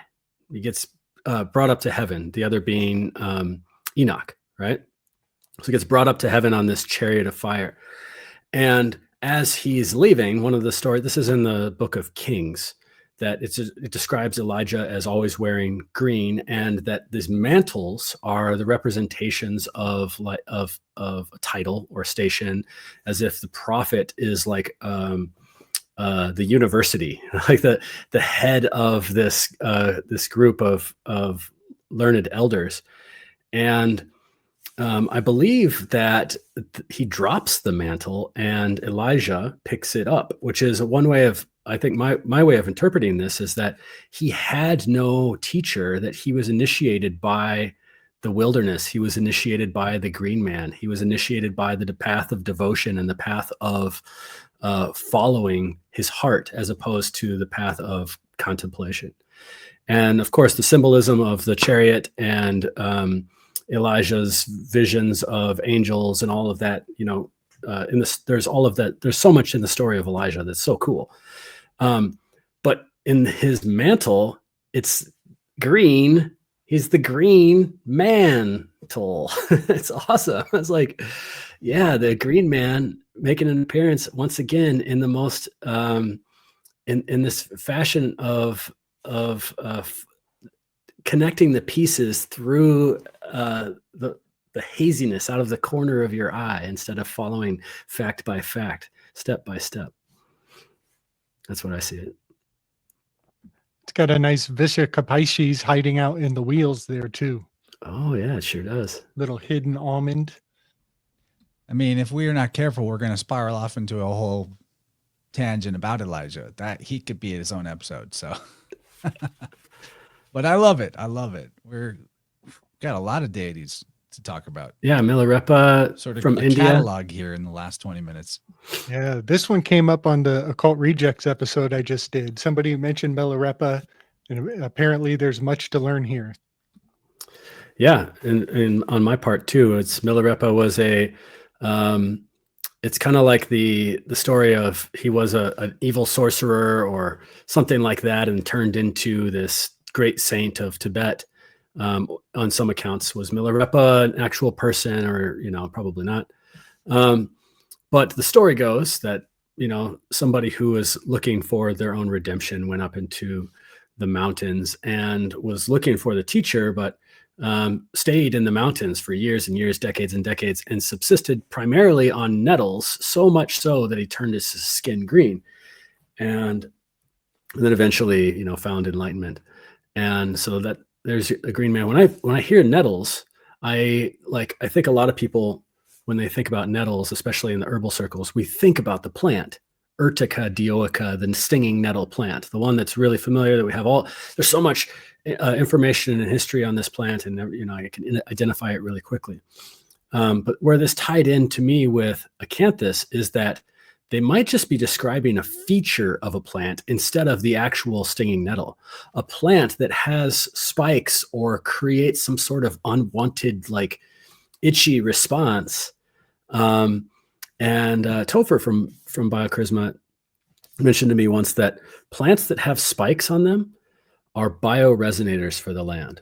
And so that they help all the other plants around the land grow. And the way that I see that in my mind is that they're like little antennas that take up etheric energy, and therefore can receive that or transmit that. And in the case of nettles, I've always thought that stinging nettles are not taking the etheric energy, but taking the telluric energy, taking the energy from this current that's coming from the ground, and it's putting that little shock into the little tiny hypodermic syringe, because scientists have tried in vain to find out what is the concoction of chemicals that's in a stinging nettle sting that elicits the response, which is so healing, by the way.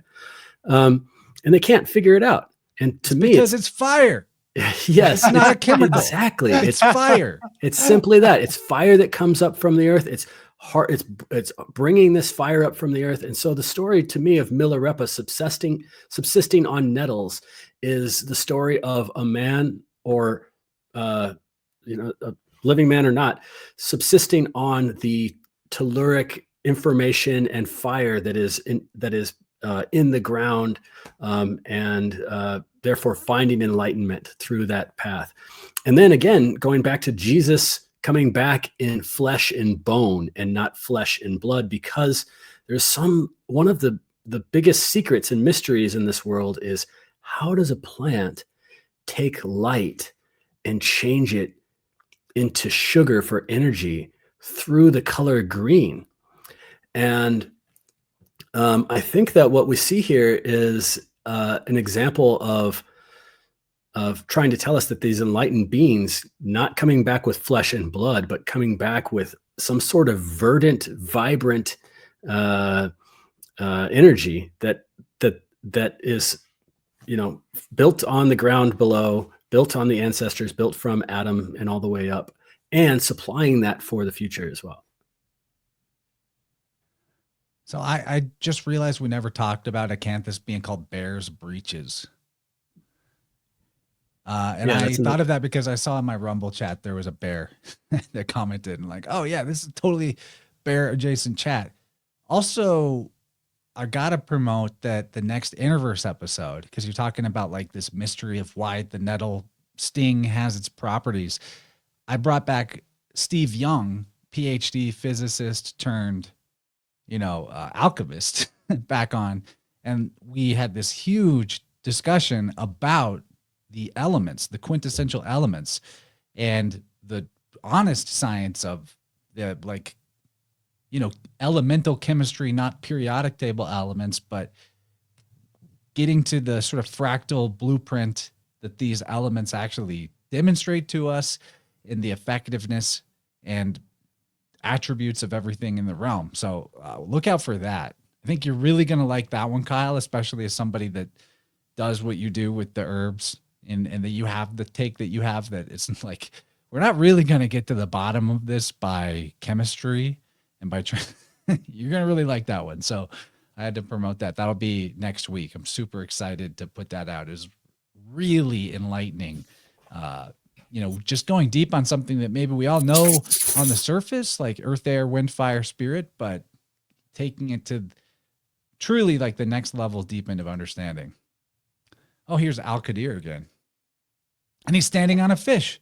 Holy Yep. crap! That's the same symbolism as standing on the egg, or it's the fish that opens to let Jonah out. You know, Jonah, by the way, Yuna means dove. What happens when the ark is ready to be disembarked from and the ark is ready to open? Is Noah lets a dove go, right? So Yona in Hebrew means dove, and the fish opens its mouth and the dove comes out, and that means that the dark night of the soul is over, you know, and he can go on towards his enlightenment and towards his true mission or true purpose and get out of his like dark night of the soul. So anyway, there's a lot of Venus turning into a fish to escape like a deluge or a cataclysm in different mythologies as well. I'm super glad this image is here to show that, yeah, the head, the severed head, the egg, the stone, the ark, these are all, and the fish, these are all symbols that correspond to the same thing. It's the opening. It's the opening of the generative power to kickstart the next cycle and bring fecundity in life. Cool. Yeah, I don't have anything else to say other than, you know, what we opened with the verdant one and Moses, other than this being a version of Green Man in Arabic circles. And yeah, there you have it. This is Prince Charles' coronation invitation to become King Charles. This was on the bottom of the invitation. So knowing, you know, the royal family, there's probably some really cool things if you like put. Wow, so that's like right now. That's like Yeah. current. Yeah, this is like from last year, or earlier this year, or last year, yeah. What So- kind of leaves do you recognize here? This is okay. So coming right out of the mouth are ivy, and then coming out of the eyes are oak, and then you'll see some strawberry leaves, which are kind of like the half, kind of like more fuzzy ones, a little bit more in the periphery. You have some thistles coming up. You have the oaks on the edge there, and then there's some hawthorn leaves in the mix there. We have the tulips, which I think is really interesting. Maybe that has a connection with Dutch lineage.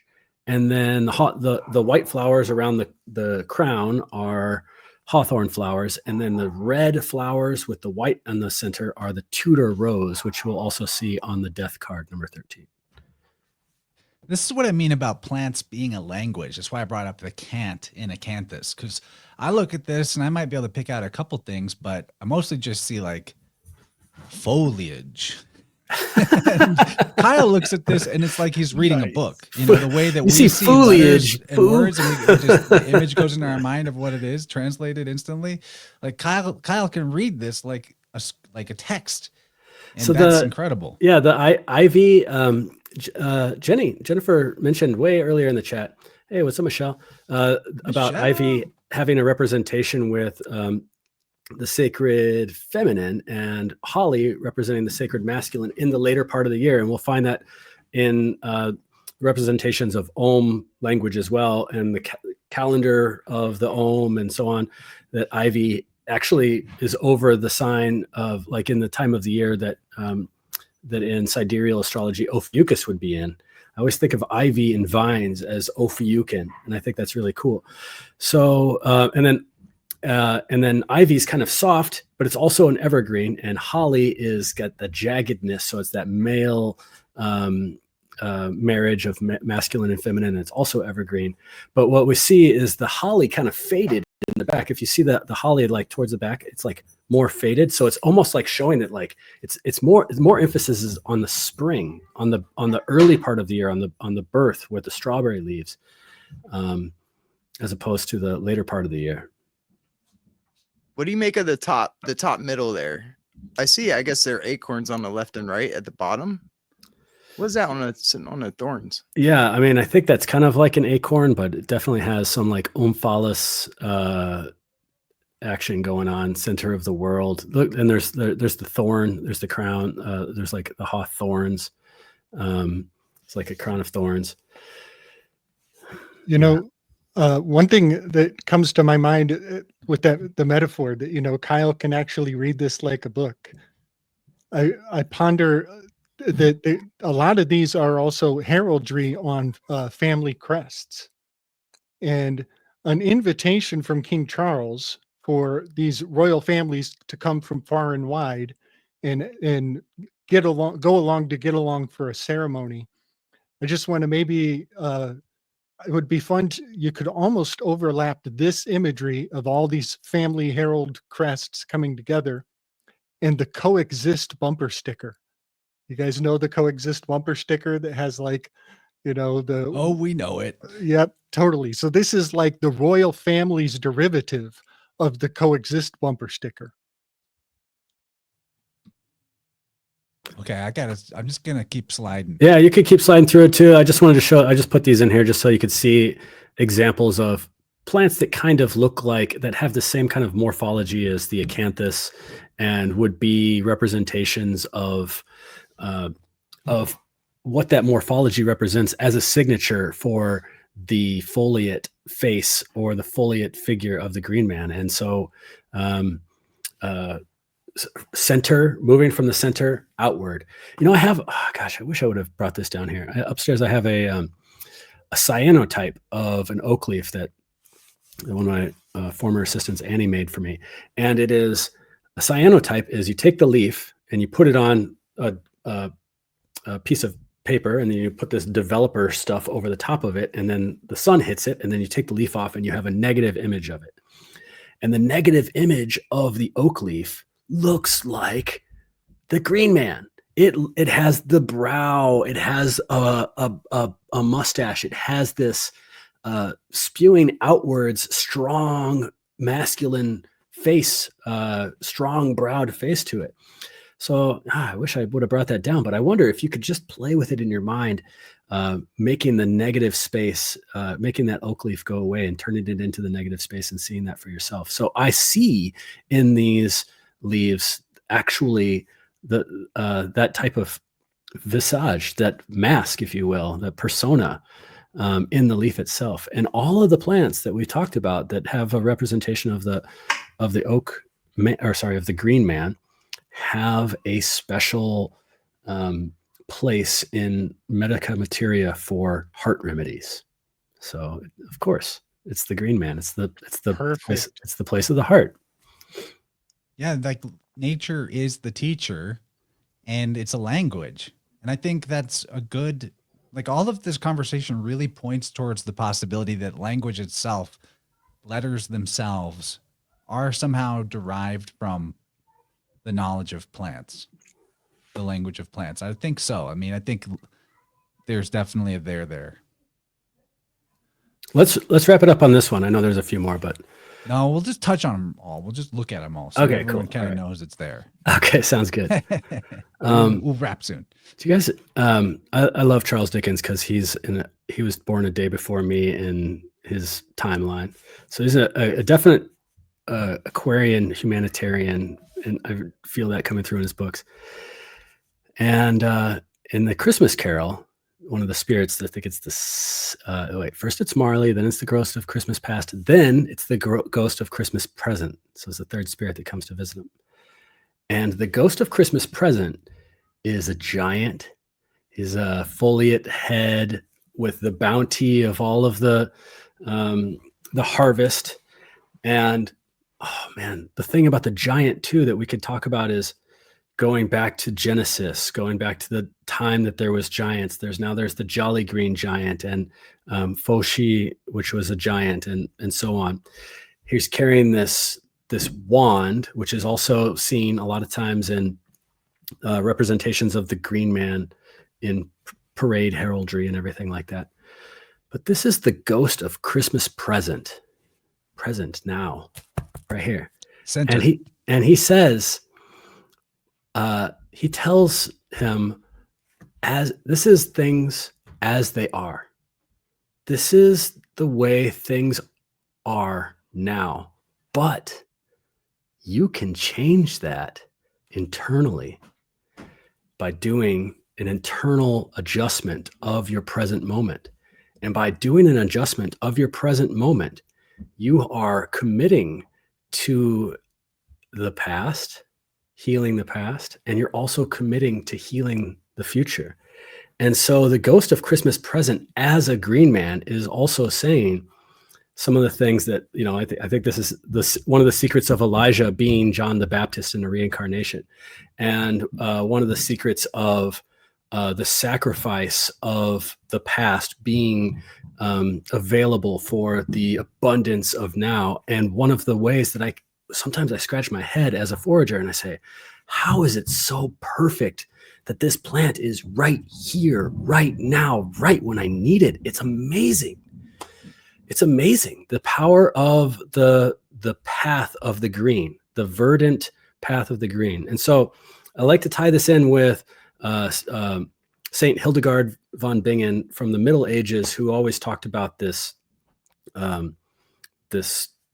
philosophy of veriditas, which is kind of like a combination of verdant and truth. And she talks about it's God's freshness. It's the revival of the spirit. And the way that she sees it in her mind is that it's like a contrast of this greening power to the drying power of sin. So sin is what dries you up, and it dries up a culture, and it makes it so that cultures can no longer create. So when you feel, and then the green path is the part that is creative. It's that creative aspect. It's that creative aspect of the, it's almost like a sponsorship from, of life, of vitality, is that green path. And so I really love the Ghost of Christmas Present as a great representation of Green Man, because it's the, they always say like, oh, you got the Christmas presents. The purpose of presents is your present. Being present with your family, right? Like everybody knows that. We go through that every year. And that's what I love about that, is that we can heal each other's lives by being present with each other at Christmas time, but also with ourselves when we go within and we look for the God within us that's close to this. This is the other thing too. This is the trap about the Green Man. The Messiah of the Green Man is, I want to go out there and find him. I want to look for him. Where is he? He's on the side of the building. I want to chase for the Green Man. And we're talking about an essence that's found within ourselves. This is the path that's within, and this is where God is closest to us. It's right here towards the center where everything disgorges out from. Yeah, buddy. This is why I like you, Kyle. These weaves are just so uplifting and resonant. So good. Yeah, man. Thank you for bringing this to us. Totally. I want to give an example where I think I saw this presencing giving a healing opportunity.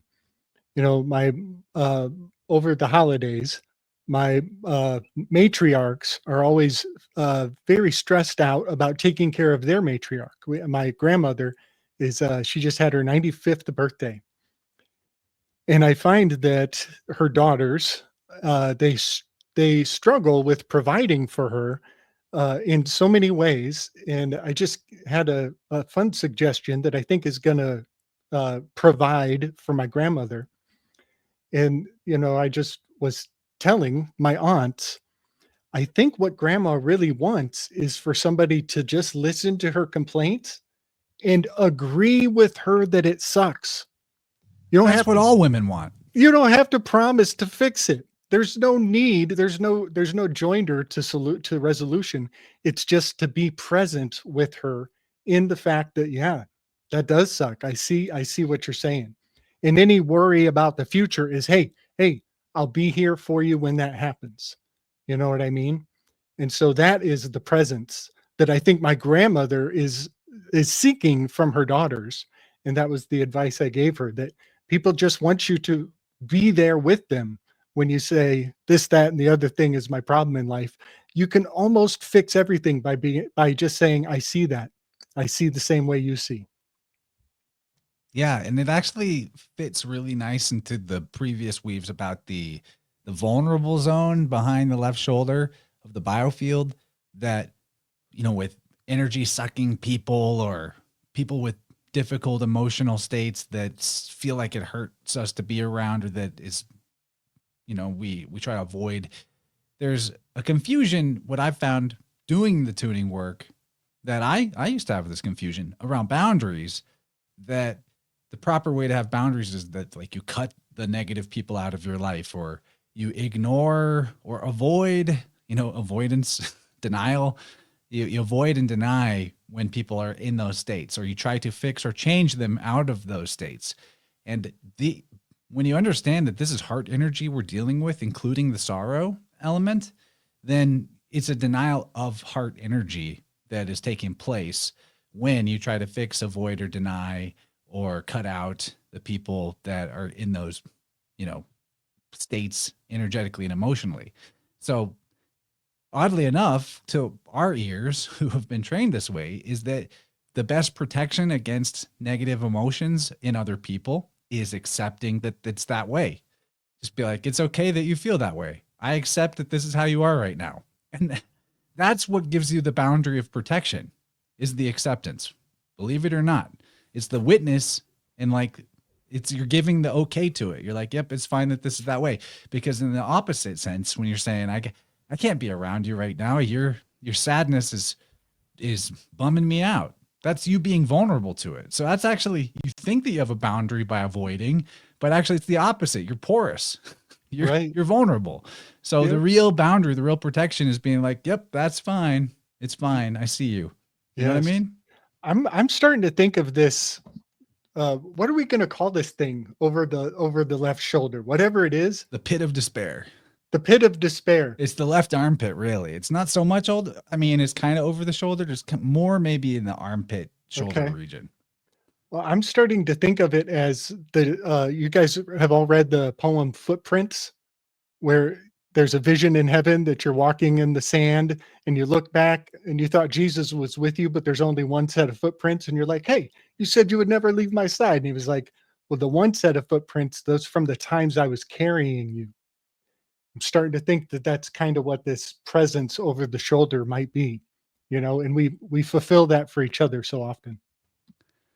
So I'm gonna move us towards the wrap up by just giving the honorable mentions to other Green Man stories. Sir Gawain and the Green Knight. That's a person. Yeah, losing your head, headless. We're no longer in the mental space. That's kind of the main takeaway from the story. We're in it's the opening of the head that leads Gawain into the rebirth or his own personal fecundity. Right, and the calendar again chapel as well.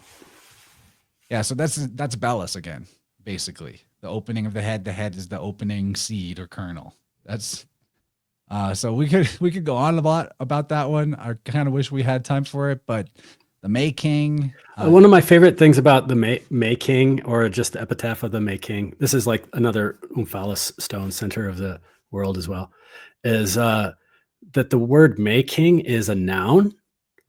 It's a verb, as in making, creating. And we might even say that it could be potentially a future tense verb, as in the king of it shall come, it shall come about, so shall it be. May. Wow, the king at the future tense verb. I love when you think that. of king as like a ken, like a knower, you may know, like it's a future tense knowing. It's a future tense gnosis. Yes. Or realization. That's powerful, because it brings up the Hume's razor, that science can only tell you what is, but it's on your moral compass to determine what ought. The May King. You have to be the May King of what you ought to do based on what science has told you that which is. The is ought divide. Yeah, that's a really good one for everyone to brush up on again, especially as they're rolling out the next batch of you ought tos with science says. So great one with Hume's razor. I had some good talks about the hairy man, wild man with Christopher McIntosh. That great dude. Last year, actually. I think that's coming up. So we're gonna look at also this little piece of artwork. We pretty much got a wrap. But was Father Christmas in green before he was in red? Is this what you're telling me? Yeah, man. Mithraic all the way. Yep. Wow. Yeah. Mithraic flags are green, red, and white. And that there's a lot of countries still adhering to those standards. Yep. So as I'm bringing us to a conclusion here, people who joined after the beginning, we're on Gabe's channel and Kyle's channel and a couple other stuff off YouTube, like my Rumble and Odyssey, because I got a strike. I'm banned for 2 weeks. I will be back. But in the meantime, I'm going to post this at least in the Gabe Slick Dissident channel. This is my backup channel. It's at InnerVerse with Chance Garden. So if you want to go subscribe there, it'll help you stay up with what I'm doing. You might even get notifications there more readily than my regular channel. Once it comes back, I'm just going to use them in tandem from here on out and see how that goes. Also, there's something fun I'm going to play here. It's about 5 minutes, but over the last month really, my wonderful co-producer and, mother of my daughter and love of my life, Jennifer, she made this really fun wrap up of clips stitched together of 2024 content. Oh, Awesome. Here we go. So we're be going to go great. on a little journey through memory lane of 2024 here, man. and then we'll maybe comment on that in a second, give some closing thoughts, and then finish her up. But I'm so stoked about this. It's really, really, she's excellent. Big She's love, so good Jen. at this job. That's awesome. Big The The love. degree Yeah. of phyllotaxis is encoded mathematically in Christ's name. You can go directly to that plant and find Christ. And that's the ultimate mystical state of consciousness that I think we want to reach. We're seeing what I think is like the thrashing and the last gasps of the previous version of operating. I like to call it the messiah. If everybody sacrifices themselves for the group, then the whole group is sacrificed. This is how these ideas implant into your subconscious. This is what makes it worldview warfare, because your worldview is your self-view. If you forget who and what you are, the evil ones in this world will define you for you. What's the purpose of writing a myth? Why would Plato incorporate myths into his stories? These myths have value as a teaching tool. Now you, as the reader, the responsibility shifts to you. You have to go do the work to figure out which parts of this might be true and which parts might be false. You're being shown something that you're told to believe that you can't independently validate. So rather than accepting it as fact, ask a question like, does this footage make sense? It doesn't seem like that burden of proof is often applied. It's more like, we've shown this to you, we're NASA, and therefore you have to believe us, otherwise you're a conspiracy theorist. We have a conspiracy against our own greater nature. We have a repression of the sublime. It's probably the last repression that we have. We've all got liberated about sex, gender, whatever diet we want to be on. There's no secrets left. But maybe the last secret that we have difficulty acknowledging is that we have these openings into larger reality. Mason in the tuxedo with the tarot cards showing the truth of it. And in the song, they're talking about don't fear the reaper. In other words, don't fear the cycles of Saturn. The wind isn't afraid of it. Nature's not afraid of it. Take my hand and don't be afraid of the cycles of life and death. Are you linked to this somehow? Are you related to the Bidens? Because what How is dare a you. Tombstone if not a Biden? I mean, you got me, guys. But if you take the two images and then you superimpose them and you measure them, you'll realize that the images themselves are created on a sacred geometry grid that follows a pattern of this 23.5 degrees. I just want to point out, BCE spells 235. Their language is encoding 235. That is super cool. Orion carries his sun on his torch. It just reminds me of the Olympics. Summer solstice, that's the height of the summer. If precession is what they say it is, then we are so blessed to live in a time where that exactly happens. Open ourselves up to see which plant is volunteering or what message maybe there is with just the plants that are right there next to us, always supporting us. Should we tell them? Yeah, because happened to have like a bun in the oven too. Been pregnant this whole time. Appreciate the life that you steward. Like you're just stewarding this story, this life, this tapestry. You can weave within it, but this is something to take care of, not something to just take control of. Give thanks and praise. You want men of knowledge? You want to rear men of knowledge? You got to be in charge of their education.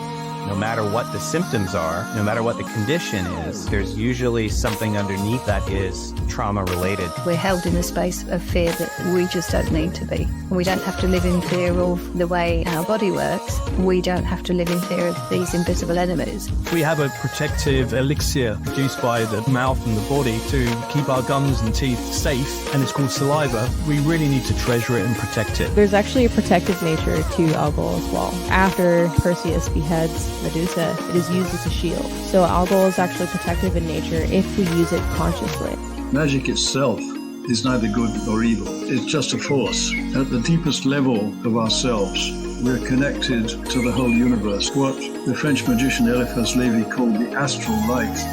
Most magical moment of all time for me personally, I was able to keep my hands underneath and catch this baby on the way out. Wow. It was just an incredible thing. It's a beautiful system. Nothing to be afraid of. It's all astronomical. We're not here to disempower you. We're here to empower you. Everything emanates an electromagnetic frequency, and the heart has the ability to entrain with other electromagnetic fields. We can learn about the plants from the plants. I would say it's like an exercise in consciousness. Well, actually, I think this conversation's been a bit heady. Well, that's how we do it. This is not the 101 class. You're talking to the This is not the 101 class. No, sir. Next thing you know, it's been scrubbed from the internet. As usual, our man's got his finger on the pulse. I'm excited to get down with the slickness, as Kabir said in the chat here. Wow, man.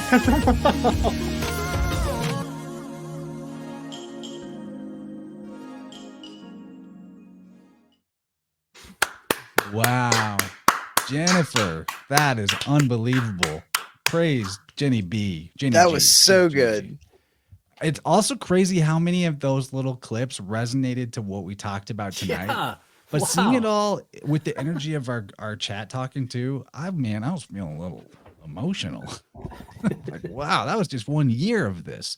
And honestly, I felt a little like lower energy last year compared to a couple years before. Maybe that lockdown sort of like secret club vibe was wearing off, but 2025 was snakier. It's going to be my year. And I can't wait to see what the compilation is like at this point in January of 2026. Because the stuff I've got on the horizon currently and the way my worldview has healed even further from 2024, it's exciting, man. So thank you for everyone who's been on the journey that whole time or even longer.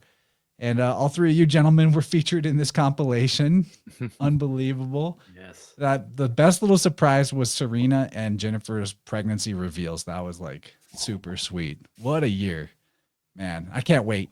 We got so much good stuff coming up. And the next thing on the calendar is Steve Young, aka Headflux, talking about the quintessential elements. And you're going to have to get on to this backup channel if you want to catch it when it comes out. I mean, I'll get it on my main channel later eventually, but we're going to premiere it on the backup channel. You're going to see it on Rumble, Odyssey, Rockfen, iTunes, podcast app, Spotify, if you want the audio only version. So, YouTube is not a sure bet. Make sure that you've got backups, subscribed everywhere that you possibly can. And thanks for being here. Thanks for locking it into the InnerVerse.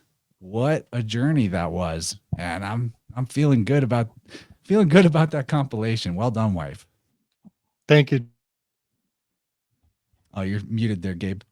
Oh, I can't believe my beard was ever that long. That was awesome. Thank you for that, Jen. Thank you very much. Yeah, that was very sweet. So Kyle, thanks for what you brought tonight. Yeah. That incredible energy. Yeah, that was and, awesome. And lots Yeah, of it's thought awesome went into this. to riff with you guys. And just want to say we've been on the Great Whiteboard Brotherhood together. PK, it's great to come avatar to avatar with you, I guess. Maybe one of these days we'll meet face to face, but for sure. And Gabriel, it's always such a pleasure, man. I really miss hanging out with y'all guys. And especially Chance, my brother, like Uncle Chance to my family. He got my son Davide a whiteboard. And so the first order of business was painting that, which is a mushroom. I asked him, what was that? And he said, it's fungi. And I was like, oh, that's cool. That's amazing. This has been on our fridge since you sent it. And 2 weeks, a couple days after Chance and Jennifer had their little one, we had ours. So it's the first time I've been on this show since I've been a double dad. And it's been really fun. Like, you guys, the messages that Chance and I send each other, like text messages of our babies, just like how much love we have for our like super cute babies, is just awesome, man. It's bringing a tear to my mind. And so I really appreciate your friendship, all of you guys, but I really appreciate the space too with the audience to be able to talk about something like the Green Man in a way that I don't think anybody on the internet has been able to accomplish. And so it is fun. What a fun day. And thanks so much, y'all. One more thing. I just want to plug. I'm doing a class in 2 weeks on my channel. It's called vitalism and circulation, something like that. Herbs in the heart, something like that. I can't remember. A circulatory story. That's what it is. A circulatory story. And it's about, if any of these topics resonated with you with like holly and the biofield and oak in the biofield, and it'll be on February 21st. I believe that's one of the opening days of Aquarius. So we're really going to get that circulatory energy of Aquarius. And I'm really committing to a lot more classes this year. So especially online classes. So if it's something, if you like what you hear and you're resonating with this way of teaching, then come on over, and love to be able to teach some stuff with you. Oh yeah, now that Gabe has got StreamYard figured out, we're going to be simulcasting to Gabe's channel every Vibe Rant that he's with me. Let's do it. Even after the main channel comes back, which is great. And I love seeing some of Gabe's people here, and my people mostly piled in over there. And the love. It's so much. Yeah, buddy. Chance, will you rip through the images that I sent to you? And I'll be very brief, but I just want to share some of how Kyle's weaves only because you asked nicely. Nice. Kyle's weaves on the Green Man are pinging very heavily around my discoveries on the Thoth deck being so correspondent to some of the Rorschach images. And so this is a Rorschach splotch on the right-hand side, and I see it very powerfully correspondent to the Temperance card and even the art card of the Thoth deck, which is the same card, number 14. But in the Matrix, I just want to show people where the rubber meets the road in our entertainment. People think that they're exempt from tarot because they don't do tarot cards. Well, if you're in the movie theater, you're tacitly entangled into the imagery of the tarot. This is the scene where the Merovingian gives a chocolate cake with a certain sexual program to a woman in the restaurant, and she has a spontaneous orgasm. The moment when her orgasm takes place inside of her body, they show an X-ray image of her pelvis exploding in ecstasy. The shape of the exploding pelvis is a splash that corresponds to the Rorschach test. And then she has to go. It's time for a rinse. She has to mention chocolate is a heart plant, or cacao is a heart plant for sure. Yeah. Yes, and then she actually gets up from the table, has to go to the bathroom because it's temperance. It's time to rinse off because she had a little splash down below. So yeah, fecundity, sexuality, and even like hiding innuendo in what you think was just a chaotic leaf shape. But in fact, there's a great amount of information in these shapes. Can you flip to the next one?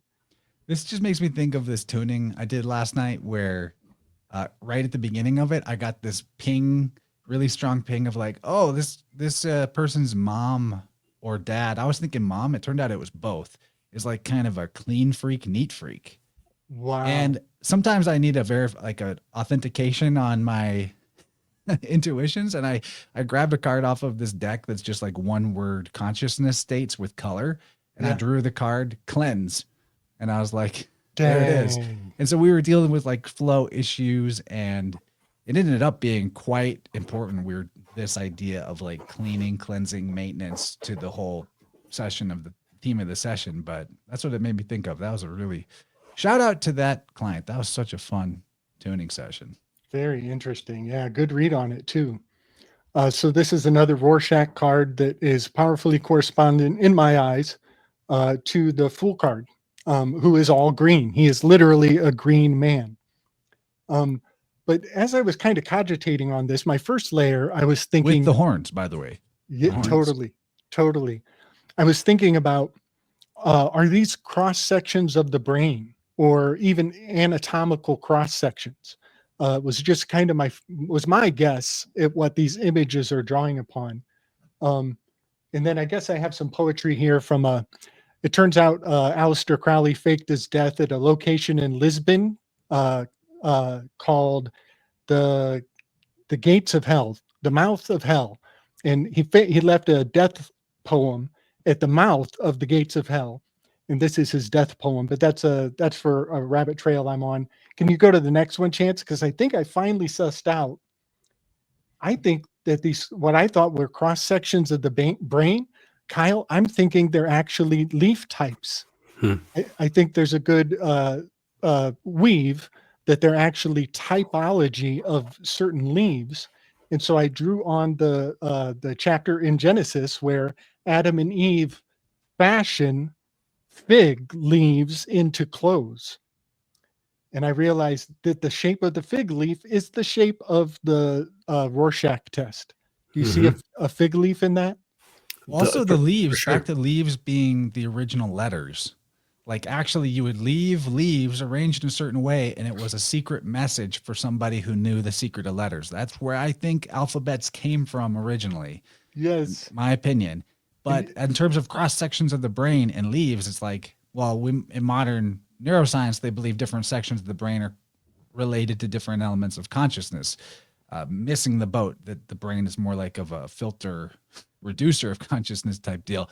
But that in terms of cross sections of the brain being like different aspects of cognition, but that's what leaves are. Leaves represent these different qualities that pertain to and influence our consciousness, depending on what the leaf is. That's what makes it a language. So like the original language is the different modulations, the opening and closing of our consciousness and awareness, along with emotional flavoring, aka colors. And that's why what letters really are, numbers really are, is qualitative. Quantity is illusion. Quality is everything. And that's actually what this element conversation is really centered on. So it's cool that I'm seeing, now that I have that lens, I'm like seeing it everywhere.